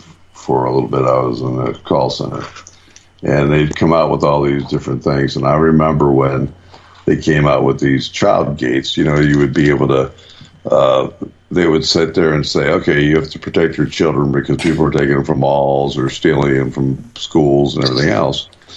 So what they would do is they put this fence around, you know, you give your child a cell phone. Mm-hmm. And then guess what? If he goes out of this area or if it's out of this area, it gives you an alert. Mm-hmm. And then the next thing they came up with, they said, okay, companies, look, if your driver is out, we're going to tell you where he's at. So if he's sitting at Joe Burrow's bar for 2 hours, you know you've got a problem. And they sell it that way. And then everybody's going, what a great thing. What a great thing. And what have we actually done? We're giving away all the stuff. So now all of a sudden, every cell phone knows where it's at, can tell you whatever it is. I don't have a locator on my phone. I don't have a locator. But every time I get in my truck, it will tell me where I'm going to go. I mean, because it historically tells me, it says, you're going here to this address. Take this way because the traffic's light. Uh-huh. And I don't have a locator. Have you ever seen that on your phone before? Well, look at LoJack. Yeah, same thing, LoJack. It's all they put it like saying, this is the greatest thing since sliced bread. You need this. Mm-hmm. And what it actually does is it takes more away from us. Well, not only that, but I mean, like, if you go on to, what is that app that all the kids are doing, the Snapchat stuff? It has instant locators on where you're at when you're taking your photo. You can pull up a map, and it can tell you within a couple of feet of where a person is at any given time. And when you download that app, you agree to their terms of services. Yeah. You yourself are putting your rights on this hold by agreeing to their terms and services. Right. And it's always funny. I never could understand why people go to Facebook and they say, oh, hey, I'm here and here, and you look at these maps, and it shows all these places they've been. And you're like going, well, I'm over here now. And it's like a red dot right to you. You know? Doesn't make sense to me. And they wonder why there's predators and why other people can look at it. They don't think of that kind of stuff. But that's my mind. That's how my mind works on it. So maybe it's wrong, but it's got its pros and its cons. Because I mean, the pros are your car gets stolen, they can track it. Law enforcement, if there's a crime, if they catch the criminal's car, they can use that same GPS to find out maybe where they dumped the body, where they were, prove where they committed the crime. Right. It's got its pros, but yes, you could be monitored. Talking about conspiracy theories, you could be monitored if you're too close to a UFO crash that they want to keep secret.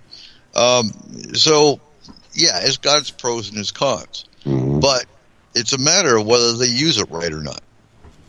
Yeah, and look at the world. Do you think they're using it right? I don't.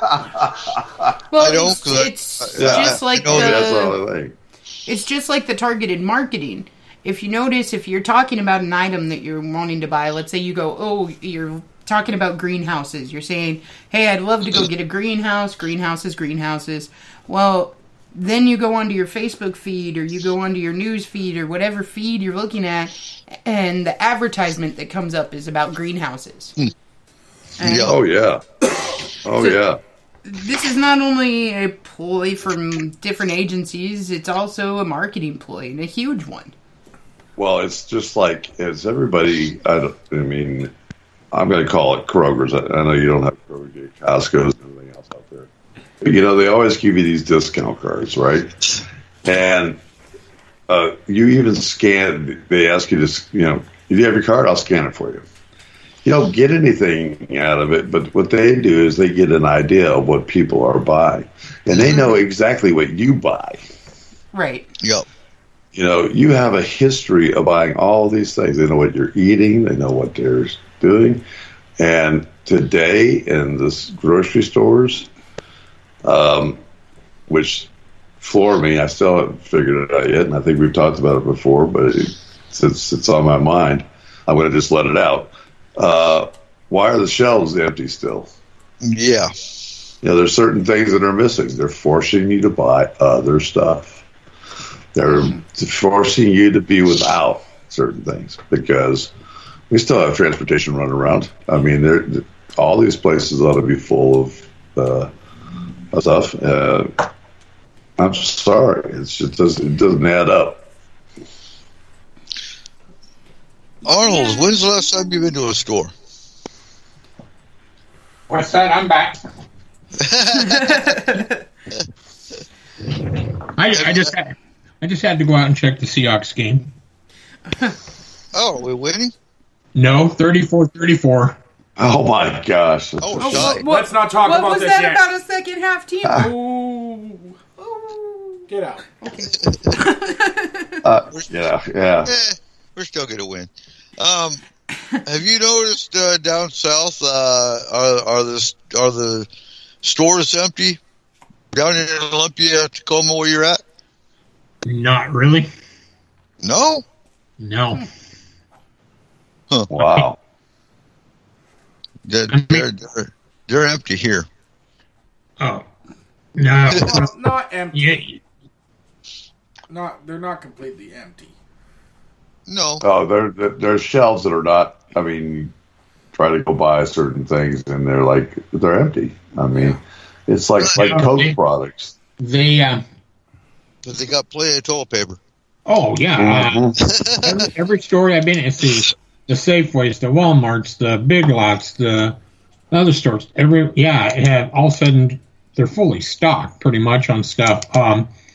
I know I was in there a while back with my wife, and we were after something, and the lady told us that most of it, there was only essential stuff being brought in, and then all of a sudden it was like probably this month on, we've seen more stuff just being stocked up on shelves and stuff. So I can't say for north of us, like the Tacoma up in that area, because I don't go that way that often. But down where I go, Chehalis and all that area, Olympia out to Coachella and stuff, all the stores seem to be stocked and ready for people. And there's a ton of people in the stores. Since Walmart didn't put up has taken down, their little cattle gate type thing to get into, it doesn't seem like people are running out of the store with a bunch of stuff and, hoarding it like they were. Are you still underneath mask restrictions out there? You still absolutely. Yes. Mm-hmm. Yes. And like as he just said, they're not empty, but they're definitely understocked, and I would agree with that wholeheartedly. But what I did notice about Walmart, they have taken the gates down. There isn't somebody at the door watching to make sure you've got a mask on. So they seem to be lightening up on that aspect, but they are still requiring a mask. Yeah, I've been noticing more and more people in stores that are not wearing them now and stuff, and not being told, they have to go out and get a mask or anything anymore. But I've just started noticing more and more they'll wear them in and then take them off and stuff. Oh, yeah. Yeah, well, and the other thing is, Arnold, you're in a more densely populated area there than we are, right? Uh-huh. Well, yeah. If you look at history and you look at manufacturing and everything else, when it does start to wade one way or the other, it's usually the rural areas that start having less on the shelves first, and then it works its way to the bigger cities. So us being up here in the rural area, and Barry, you were saying that you're in a pretty rural area yourself. Yeah, we would see that first. We would be the first ones to start seeing, well, why is there no more canned beans? And then, well, why is there no more this? Because they aren't going to get them out here before they get them into the inner city. Do you know what I mean? And in all fairness, where we're at, we're about to get hit with snow. We're about to get a really brash winter. So we might have more people stocking up on that side of it as well. Mm-hmm. We don't get too much of a winter here or anything else. It's funny, you'd probably laugh here. They'll close school if they get an inch of snow on the ground. So it's a different lifestyle. I came from up north, and the first time I came down here, I was in a mall, and it started snowing as I got out of the car, and I walked into the mall, and they said, due to the inclement weather, the mall is closing in 30 minutes. Yeah. And when I was stationed in Georgia, I was stationed in Atlanta, Georgia, and a little bit of sleet started coming down. They're talking about shutting the base down. Like, really?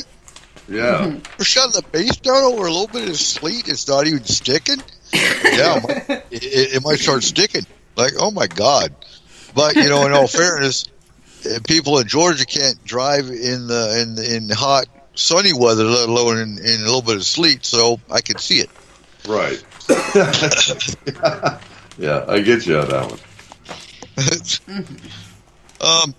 So we're going to go ahead and go to our last break, and when we come back, we're going to start talking Halloween safety tips and how can you keep your family safe.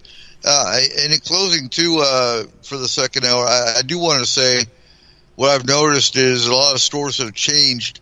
They're not selling Halloween anymore. They're selling Christmas. So it's almost like we canceled Halloween completely. Most stores don't sell Halloween stuff anymore.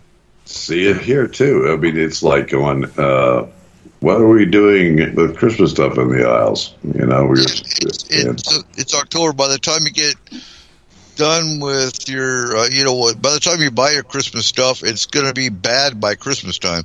Anyway, stay tuned, folks. We'll be right back. Yeah. You are listening to S4 on Spreaker.com.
Welcome back to S-4 with your host, Eric Cooper. And welcome back for the last hour of S4 tonight. It's been a fun and riveting show. And yes, we didn't talk so much Halloween symbolism, but it was still, I've always been curious about the UFO side when it comes to Halloween. Because, when we think Halloween symbolism, we think ghosts and we think spirits and whatnot, but we don't talk about UFOs so much. So it needed to be done.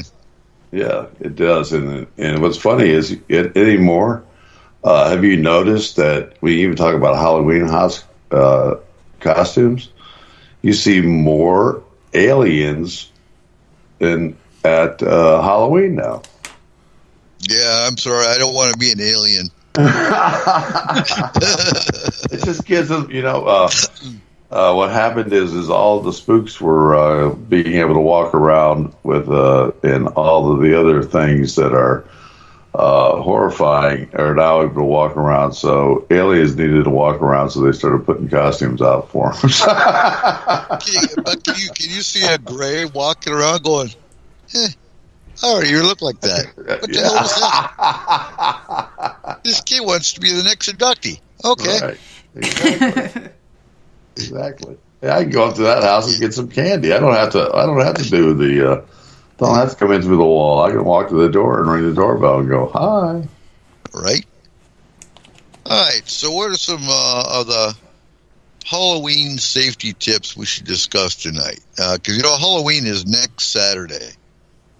Yes, it is. And we still need to talk about trick-or-treating because there are some folks that are going to trick-or-treat, regardless of the pandemic. So, folks, it's going to be dark for the most part.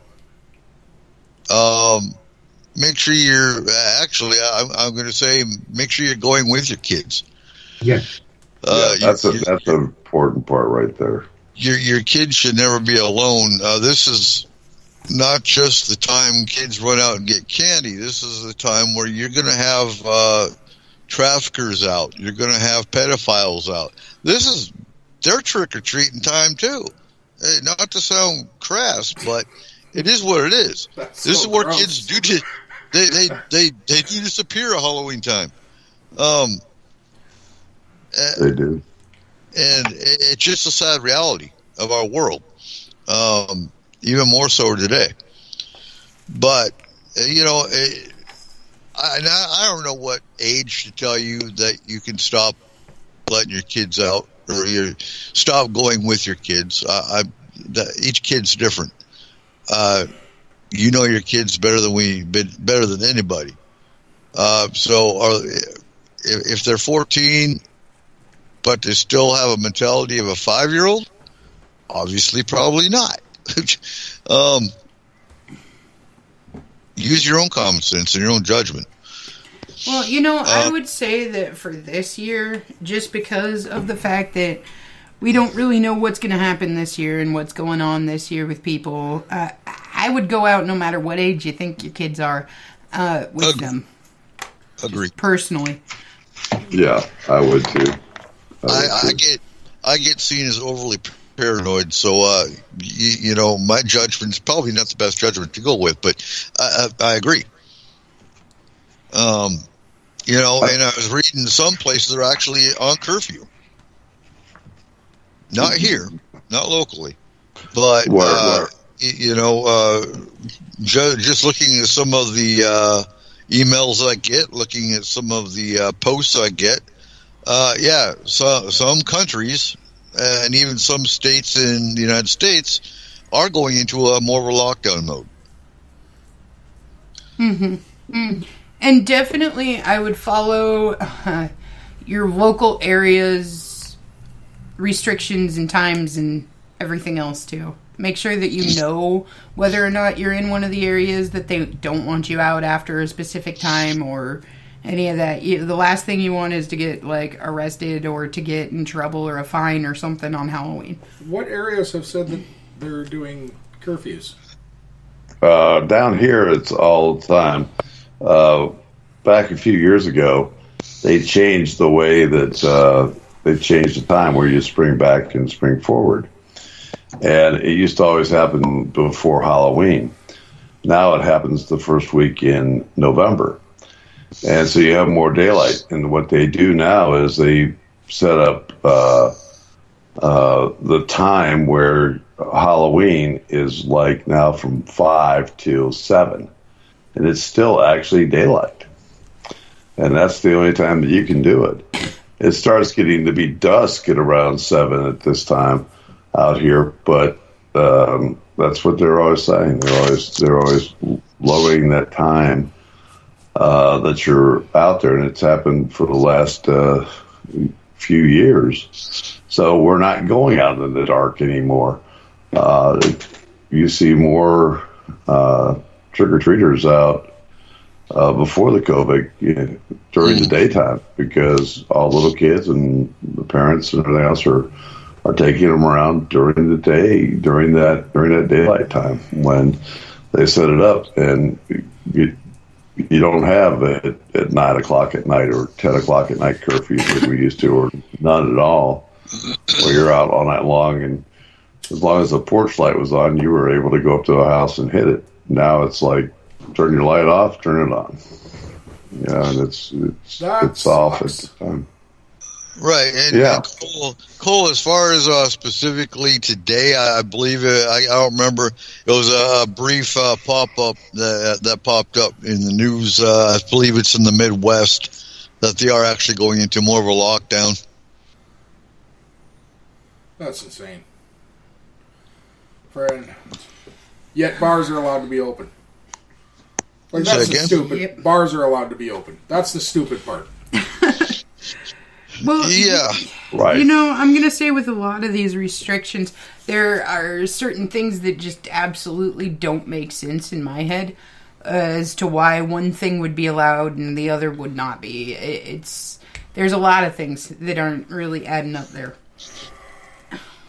Well, the biggest part about it is that to realize whether you're an adult, if you're an adult female or male or anything, the key factor that Eric mentioned earlier, that predators, this is a special season for predators. So if you're even out at the bar drinking and pounding them down, keep your senses around you. You don't want to get hammered. One, you're going to get a DWI. Everybody else is out looking for you. But the other thing about it is that there are the element that is out there more crazy. You know, like a few years ago, we had the weird thing about clowns showing up everywhere. Do you remember that? Do you remember that? Absolutely. You know, and in the middle of the woods. Yeah, right. They just pop up somewhere, you know, and it's like going, well, that's weird. Right. I'm sorry if a clown pops up in the window, they're going to liable to get shot. Yeah, exactly. This is a great time to buy extra shells. We're set. Yeah, I know. Izzy also says a lot of places, too, while specifically banning trick-or-treating or enacting a curfew, they're refusing to shut down streets or have officers on watch like they normally do. You know, a lot of events here in Washington have canceled. So while downtown Mount Vernon used to have trick-or-treating from 3 to 5, there is no trick-or-treating. Yeah.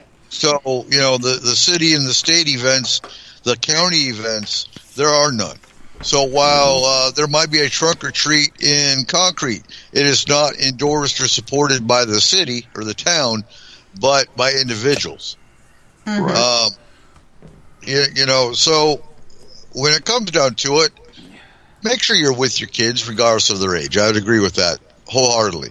Especially today when Halloween is, 4 days away from the elections.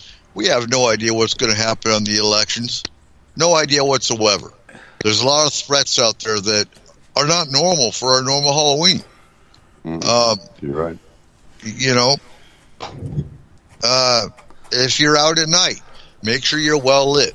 Make sure you've got a flashlight, chem lights. reflectors on your costumes. Make sure the mask isn't covering your kid's eyes or, obscuring their vision. Make sure they can see. And it's amazing you even have to say some of this stuff because it's common sense. And always check the candy before your kids eat it. I know that the likelihood of finding poisonous candy or finding razor blades or finding any of that stuff is pretty low, but there are a lot of candies. Each year when we check through our kids' stuff, we'll find at least 2 or 3 in each of their bags that's been opened or has opened at some point during the night. Right. And just be vigilant of that kind of stuff. Yeah. 100%. And we a couple shows ago we talked about urban legends, and one of the urban legends was poisoned or spiked candy, but it does happen. It's not so much that it's an urban legend. It's really not when it's more of a tale of caution. Right. Mm-hmm. Absolutely. And folks, I've always found Halloween to be super weird anyways, because normally we tell our children, every other day of the year, we tell our kids, don't take candy from strangers. Don't talk to strangers. Don't go up to, weird people's doors. Don't go knocking on the neighbor. And this one time a year, we're like, okay, go and ask that stranger over there for candy. Yeah. Yeah. But if they're walking by, if that van pulls up and offers you candy, you don't take that. No, hell Except for the fact that you do, because it's called trunk or treat. So. No, but if it's driving by and offering you candy, no, that's not trunk or treat. Right. This isn't the time to walk around with your cell phone in your hand either. Mm-hmm. One of the other points, most of the time, kids and parents these days, they're walking down the street or on the sidewalk and they're watching their cell phone. Yeah. No, pay attention. Pay attention to your surroundings. Just like Barry said, it's really called situational awareness. Know what's around you. Know what's going on. Pay attention to cars driving down the street. The other thing that I would say is I know it's hard with some of the costumes that are out there now, but try to dress for whatever your weather is, okay? If you are out in the snow doing this, wearing that Superwoman outfit without any padding or any kind of cover underneath of it, you're going to get frostbite, and it's just usually sense there too. I wear what I want. Right? Leave me alone. Mm-hmm. Well, we might actually be getting snow. We don't know. It's getting down into the 20s at night. I don't care. If I want to wear my Wonder Woman costume, I can do it. Okay?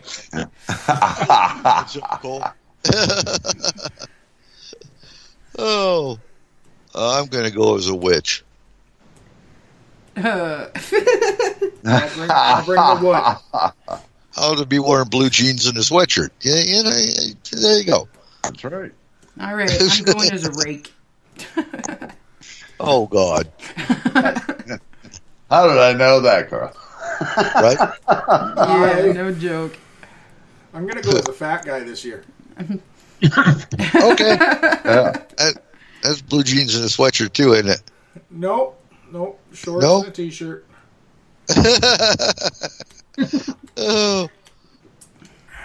Let's see. 20 degrees say, weather and you get shorts on, yep. Always. So, Typical Canadian.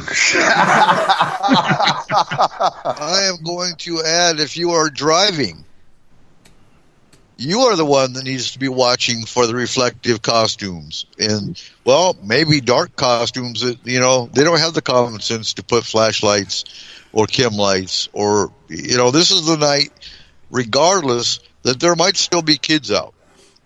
Mm-hmm. So when you're making that right turn, make sure there's nobody walking across in front of you. Go extra slow. Pretend like school's in session and you're following the school bus.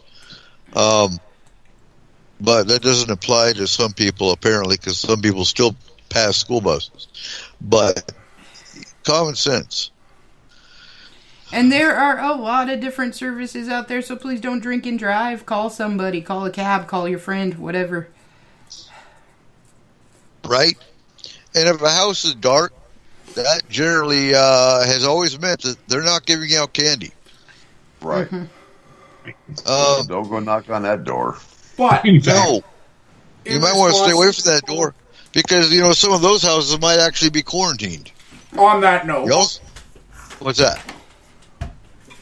If you are passing out candy, I don't care if the kid is 5. I don't care if the guy is 27. Give him the frickin' candy. Yep. This year has been hard on everyone. Yes. And if someone needs to go out and do trick-or-treating at 27 or 28, whatever age they are, if they're 90, I don't care. Let them. It shouldn't frickin' matter. No, yeah. I agree. And if you are nervous, stay home. Exactly. Turn your light off and don't open the door. Right. Right. Protect yourself. That's the most important thing. Do what you feel is necessary that you need to do. But if you have your light on and you don't answer the door, I'm egging your house. Just so you know, I don't care. Oh, jeez.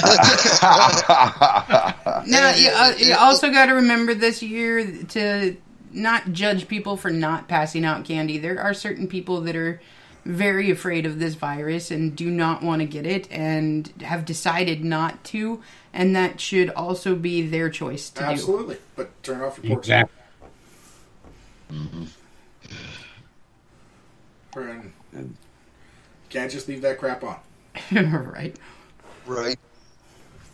And so with gatherings, if you're serving alcohol, remember, you are the one responsible for your guests leaving. Yeah. If they leave driving and they get in a wreck, you could be held liable. Think about that. That's Not true. only are you going to lose a friend if they do get in an accident, but you could be held liable by law enforcement because you let them go obliterated. Mm-hmm. So if you are hosting a party and you're serving alcohol, take their keys. Make sure you have a space for them to sleep, or you have a designated driver to get your people home. Mm-hmm. Wonderful ideas. We do live in a year that there's going to be more people having in-home gatherings instead of going out trick-or-treating.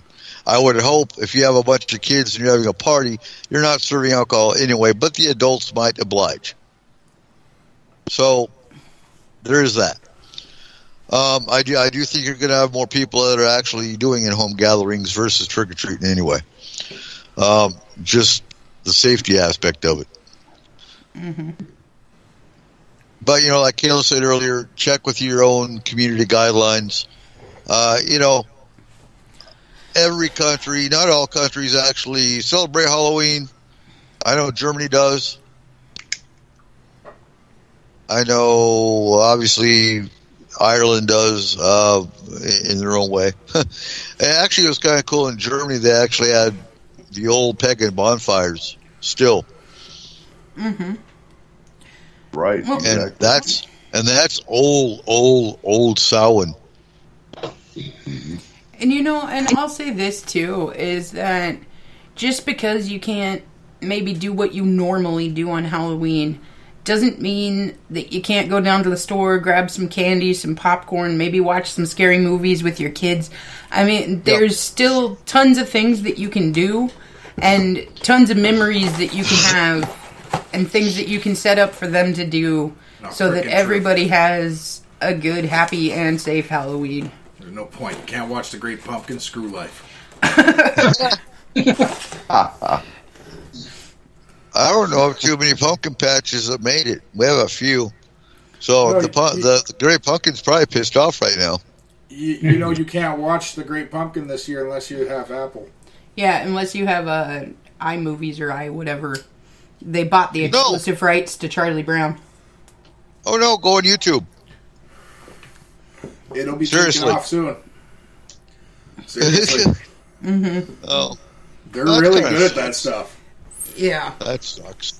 That's what I thought too. I'm like, figures. Right at the holiday season when you know everybody wants to be all nostalgic and watch this, you decide to buy the rights for it. Because they bought all of them. Exclusively do it in yours. So, like, they own Charlie Brown's Christmas, everything. Yeah. Huh. Well, I found it 3 days ago, so it might still be up, folks. If you see it in the store, buy it, guys. Yeah, because pretty soon you're not going to be able to. Unless you're one of those dumbasses who likes Apple.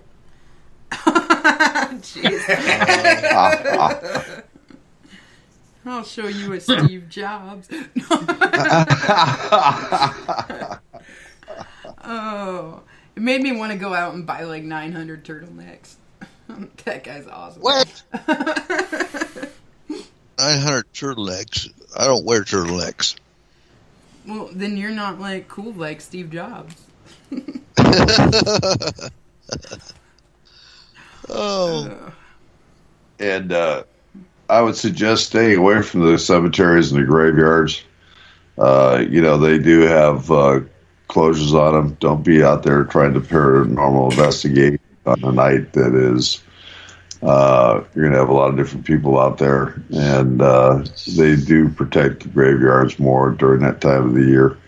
If you have permission, you have to have permission to be able to get into some of these places, and stay away from the places that are, I'll say, respect people's wishes and respect the dead and respect all this stuff, because actually all this, these Halloween traditions and all the things that we've been talking about are to honor the dead, actually, correct? Right. Mm-hmm. Right. And I think that's one of the things that with paranormal and everything else has slipped away. You're more interested in talking to them and everything else. Remember, it's day of rest, and if you're going to do that, be respectful. Well, and that's the thing. Due to lack of respect, a lot of cemeteries have actually closed down night visitation because paranormal investigative teams went out and destroyed tombstones and disrespected the cemetery. Mm-hmm. And that's pathetic. That gives everybody in the paranormal a bad name. Yeah. Not only that, but I can tell you that you might not think so, and especially if you haven't been around death very often, but those tombstones are very, very expensive to go out and buy. They're really hard to restore, and some of them cannot be restored because of their age. So don't take that away from the dead. Don't take that away from the living relatives of the dead. Exactly. Absolutely. Very important words. So, folks, if you're into the paranormal, get back to the paranormal. Yep. Absolutely. Get out of politics. Get back to the paranormal. Yes. Always get back to the paranormal. And next, we have Thanksgiving. Ooh, the day of the bird. I have never actually made it through a whole Thanksgiving. I gotta be perfectly honest. I sit there, I eat a bunch of turkey and ham and stuff, and then about 6, 7 o'clock rolls around, and then I wake up the next morning. Once it's time to do the dishes. Hey, if I gotta get you have this cooked Thanksgiving dinner in how long? Probably 15 years. Yeah. Okay. What do you guys think of? What do you guys think of Black Friday? Is there going to be a Black Friday this year? I think that's kind of racist. Oh, jeez. I don't know, because Black Friday used to be this huge thing, and there were lines everywhere and all kinds of stuff. But now it's cyber deals that people honestly, are doing more and more of. No, even last year there was still Black Friday, but there honestly, it wasn't Black Friday. There isn't a Black Friday anymore. That doesn't exist. Because all the sales start at 6 p.m. on Thanksgiving now. Yeah, that's true too. That's true too, which is kind of bullshit because you should be hanging out with your family. I mean, there's no more 50-cent socks at Walmart. Well, that size even still $3 a pair. Well, I heard there's some of the big retailers are going to do it like lottery style. They can't stand in line. You can come up and get a number type thing, and whenever they'll call you to come in the store. Oh, that's crazy. Interesting. Yeah, so it's like the whole thing is nuts. It is. It's insane. And to be perfectly honest, you get better deals on Cyber Monday than you do on Black Friday. So all of these places like Amazon and different companies. That's not true. I haven't really ever seen the point in Black Friday, but that's because you hate people. I do not like people. That is true. So, but there always has actually been really good deals on that day. And if you actually start studying, like we always bought the paper the Sunday before, and they always had all of the circulars in them for Black Friday. Mm-hmm. And with that, I planned my entire morning. That usually started at about 4 a.m. And it actually made it so that we could actually afford Christmas. So it is quite helpful. Mm-hmm. Yeah, sure. I'm sorry. I can't do it. I don't know. Honestly, I think it's the crowds. I hate crowds of people. I hate enclosed spaces with crowds of people. And everybody... This is for Christmas. This is the Christmas season. This is supposed to be about love, peace, and goodwill. And everybody is so angry and mean and, like, ready to run you over and beat you up over a PlayStation. Like, it's ridiculous. I remember right. The only one starting fights the last time me and you went together was your mother.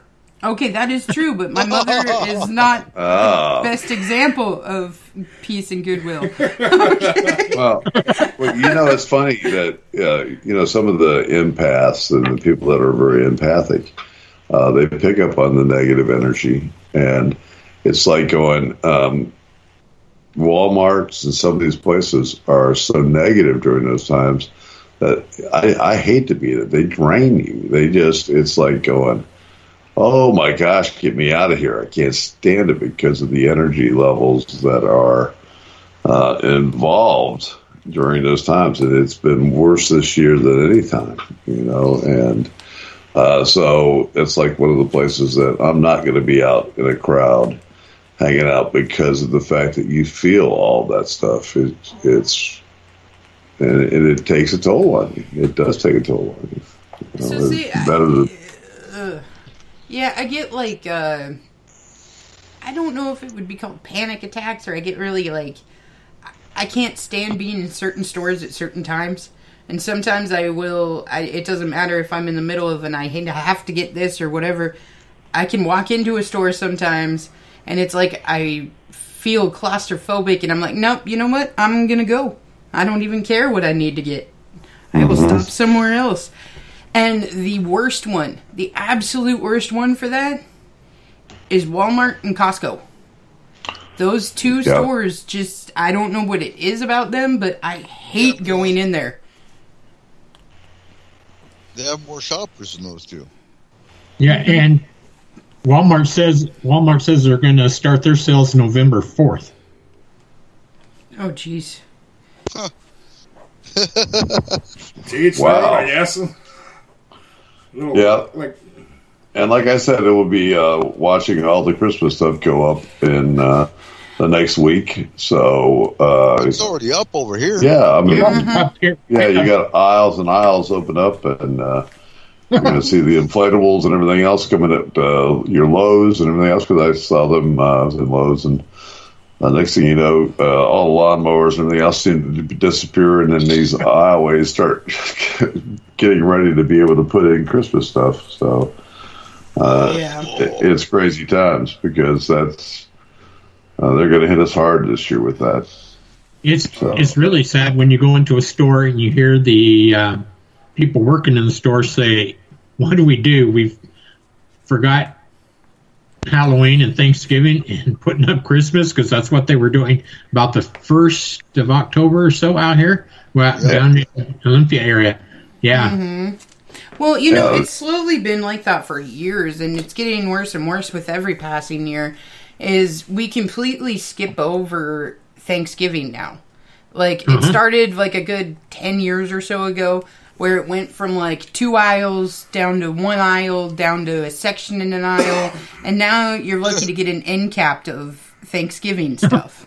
That's because everyone's nervous about touching that subject. Mm-hmm. That's true. It became such a human rights fight. And yeah. It's like Columbus Day. Yeah. Indigenous Peoples Day. Yeah, you know what? Eat your frickin' turkey and shut up. That's all we gotta do. Okay? And that's coming from an Indian. Oh. Hey, did you? I mean, this is the. I don't watch very much news, but I did catch something that was really odd. And I know we've gone off of Halloween, and we're actually going into Christmas and Thanksgiving, but there's a shortage of people want smaller birds this year. And they're afraid that, the manufacturers can't stop having big turkeys. Mm-hmm. So there's going to be a whole run on little turkeys. Well, why the hell do they want a smaller bird? Well, it Who makes wants sense. less turkey? I know. Like, to be perfectly honest, if you are not doing a huge family gathering this year, then you're still going to want turkey and stuff, so you're going to have a smaller turkey for, like, a household of 4 versus a 30-person gathering. No, you're not. Exactly. We aren't, because we're awesome like that. Yeah. We're turkey hounds, you know. Right. Yeah.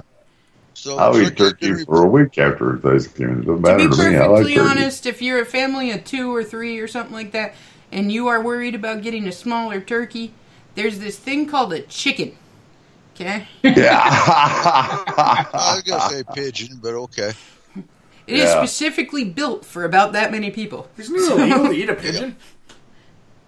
Huh? You know, it's kind of like, it's strange to me that we worry about, you see these people that they worry about some of the weirdest things. I mean, like, geez, just be thankful you can have a turkey. Who cares the size of the darn thing? You know? You know what gets me? It gets so politically correct. I remember sitting in Iraq back in 2004, sitting in the dining facility, eating a meal, watching CNN. And watching the big fight over Starbucks cups for, Merry Christmas versus Happy Holidays. Right. I'm going, why the hell am I sitting in Iraq essentially fighting for freedoms when you're going to be as petty as whether it's Merry Christmas or Happy Holidays? Who gives a damn? Right. Mm-hmm. Well, I was actually thinking about that because I went to a Catholic school growing up. And we weren't allowed to celebrate Halloween. Mm-hmm. It had to be the fall solstice? Yeah. Yep. But, like, when you think about catechism, aren't they the ones that got rid of that? Right. Like, we fought against that, but now that's what it had to be. Like, I never thought about this as a kid, but that kind of is weird. Yeah. There's a lot of weirdness, man. Yeah. Well, technically they're all celebrating a pagan holiday. True.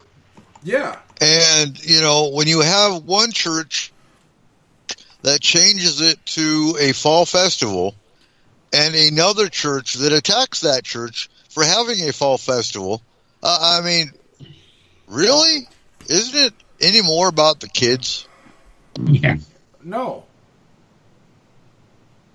The kids give me the candy, so no, they're just the and if Halloween is your religious day, then you celebrate that as your religious day. Exactly. Mm-hmm. I mean, pagans are going to celebrate Samhain anyway. Yeah. So because your church wants to have a fall festival, let them have a fall festival. Mm-hmm. In that case, it's about the kids getting candy, grabbing some, bobbing for apples, whatever, playing some fall games, make it a fall festival. Nothing wrong with that. See, if I remember right, the reason we weren't allowed to celebrate Halloween was because it was considered the celebration of demons. And it's not. It never has been. But, everything's a demon. Well, no, but symbolism. Nowadays, you know what I mean? Yes.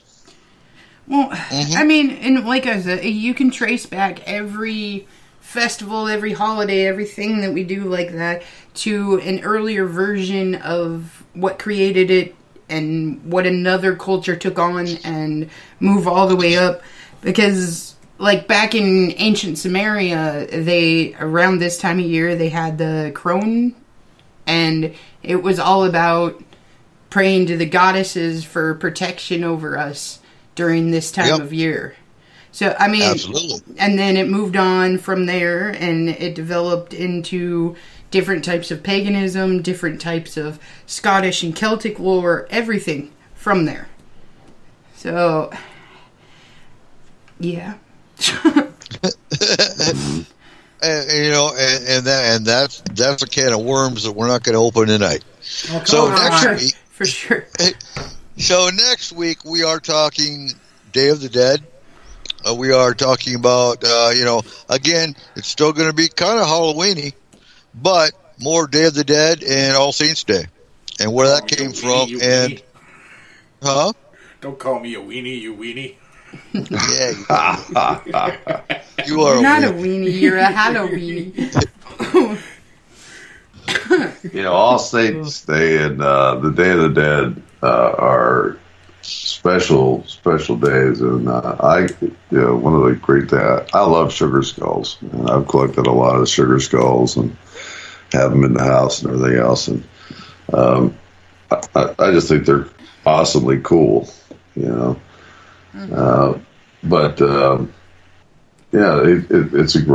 it's a great tradition. It's a great thing because they are honoring their families and their things. It's a totally different thing than Halloween, And, absolutely. And that's why you're going to be on the show with us. Oh,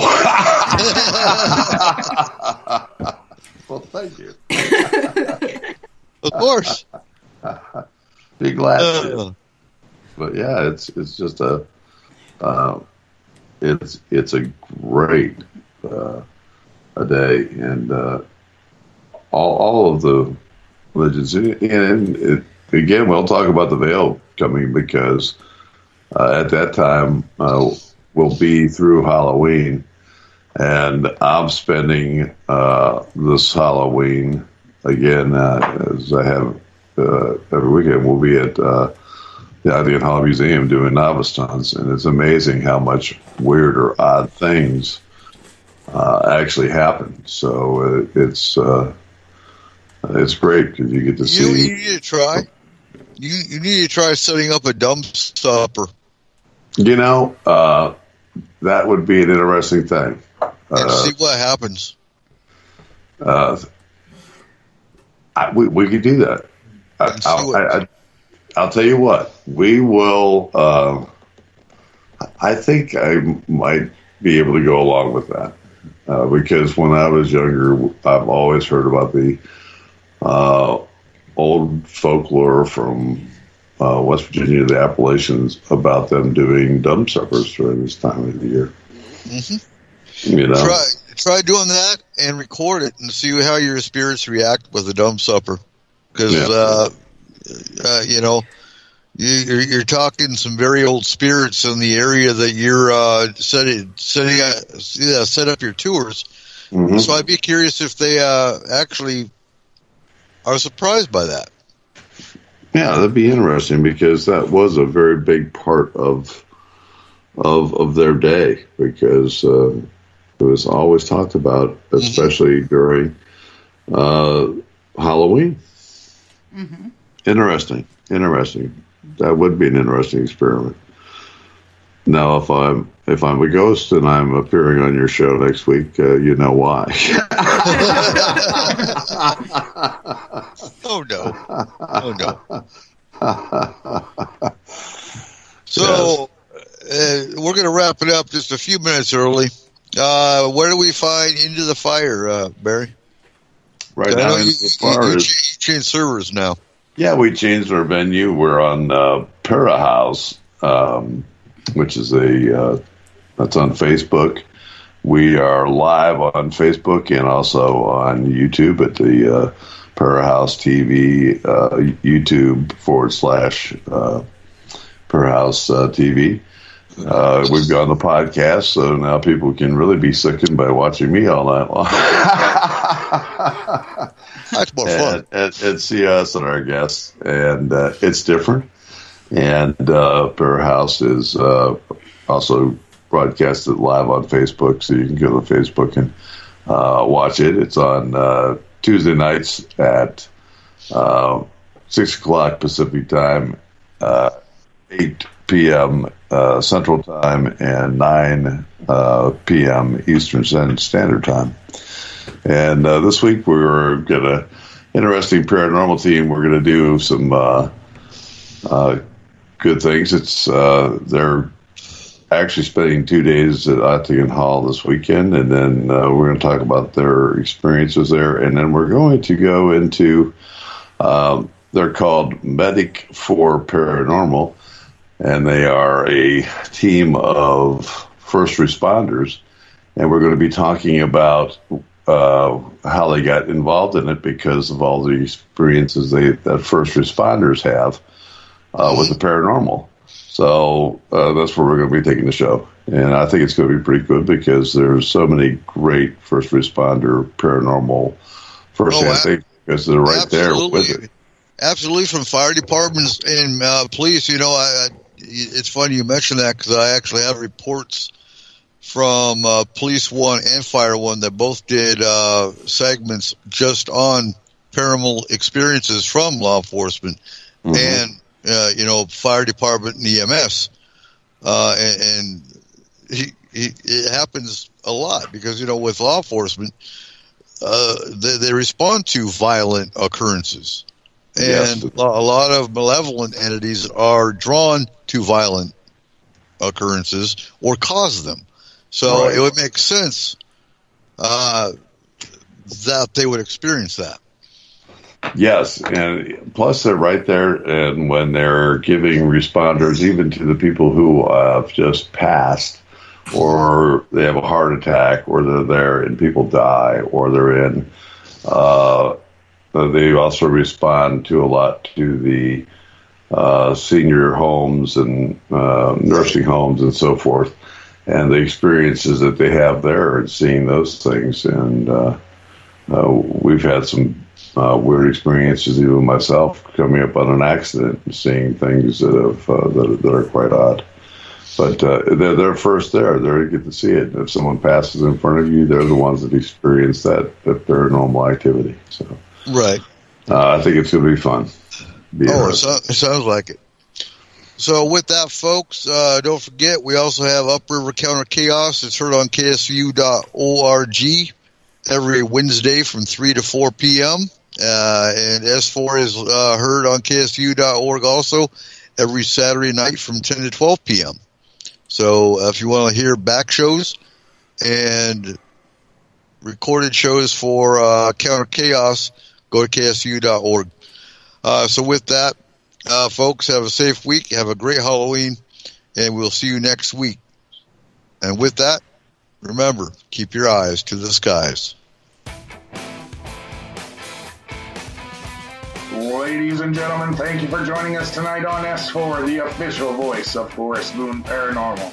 You can contact S4 through our website at www.s-4radio.com or on Facebook. Make sure you give us a like on our page and join the Forest Moon Paranormal group.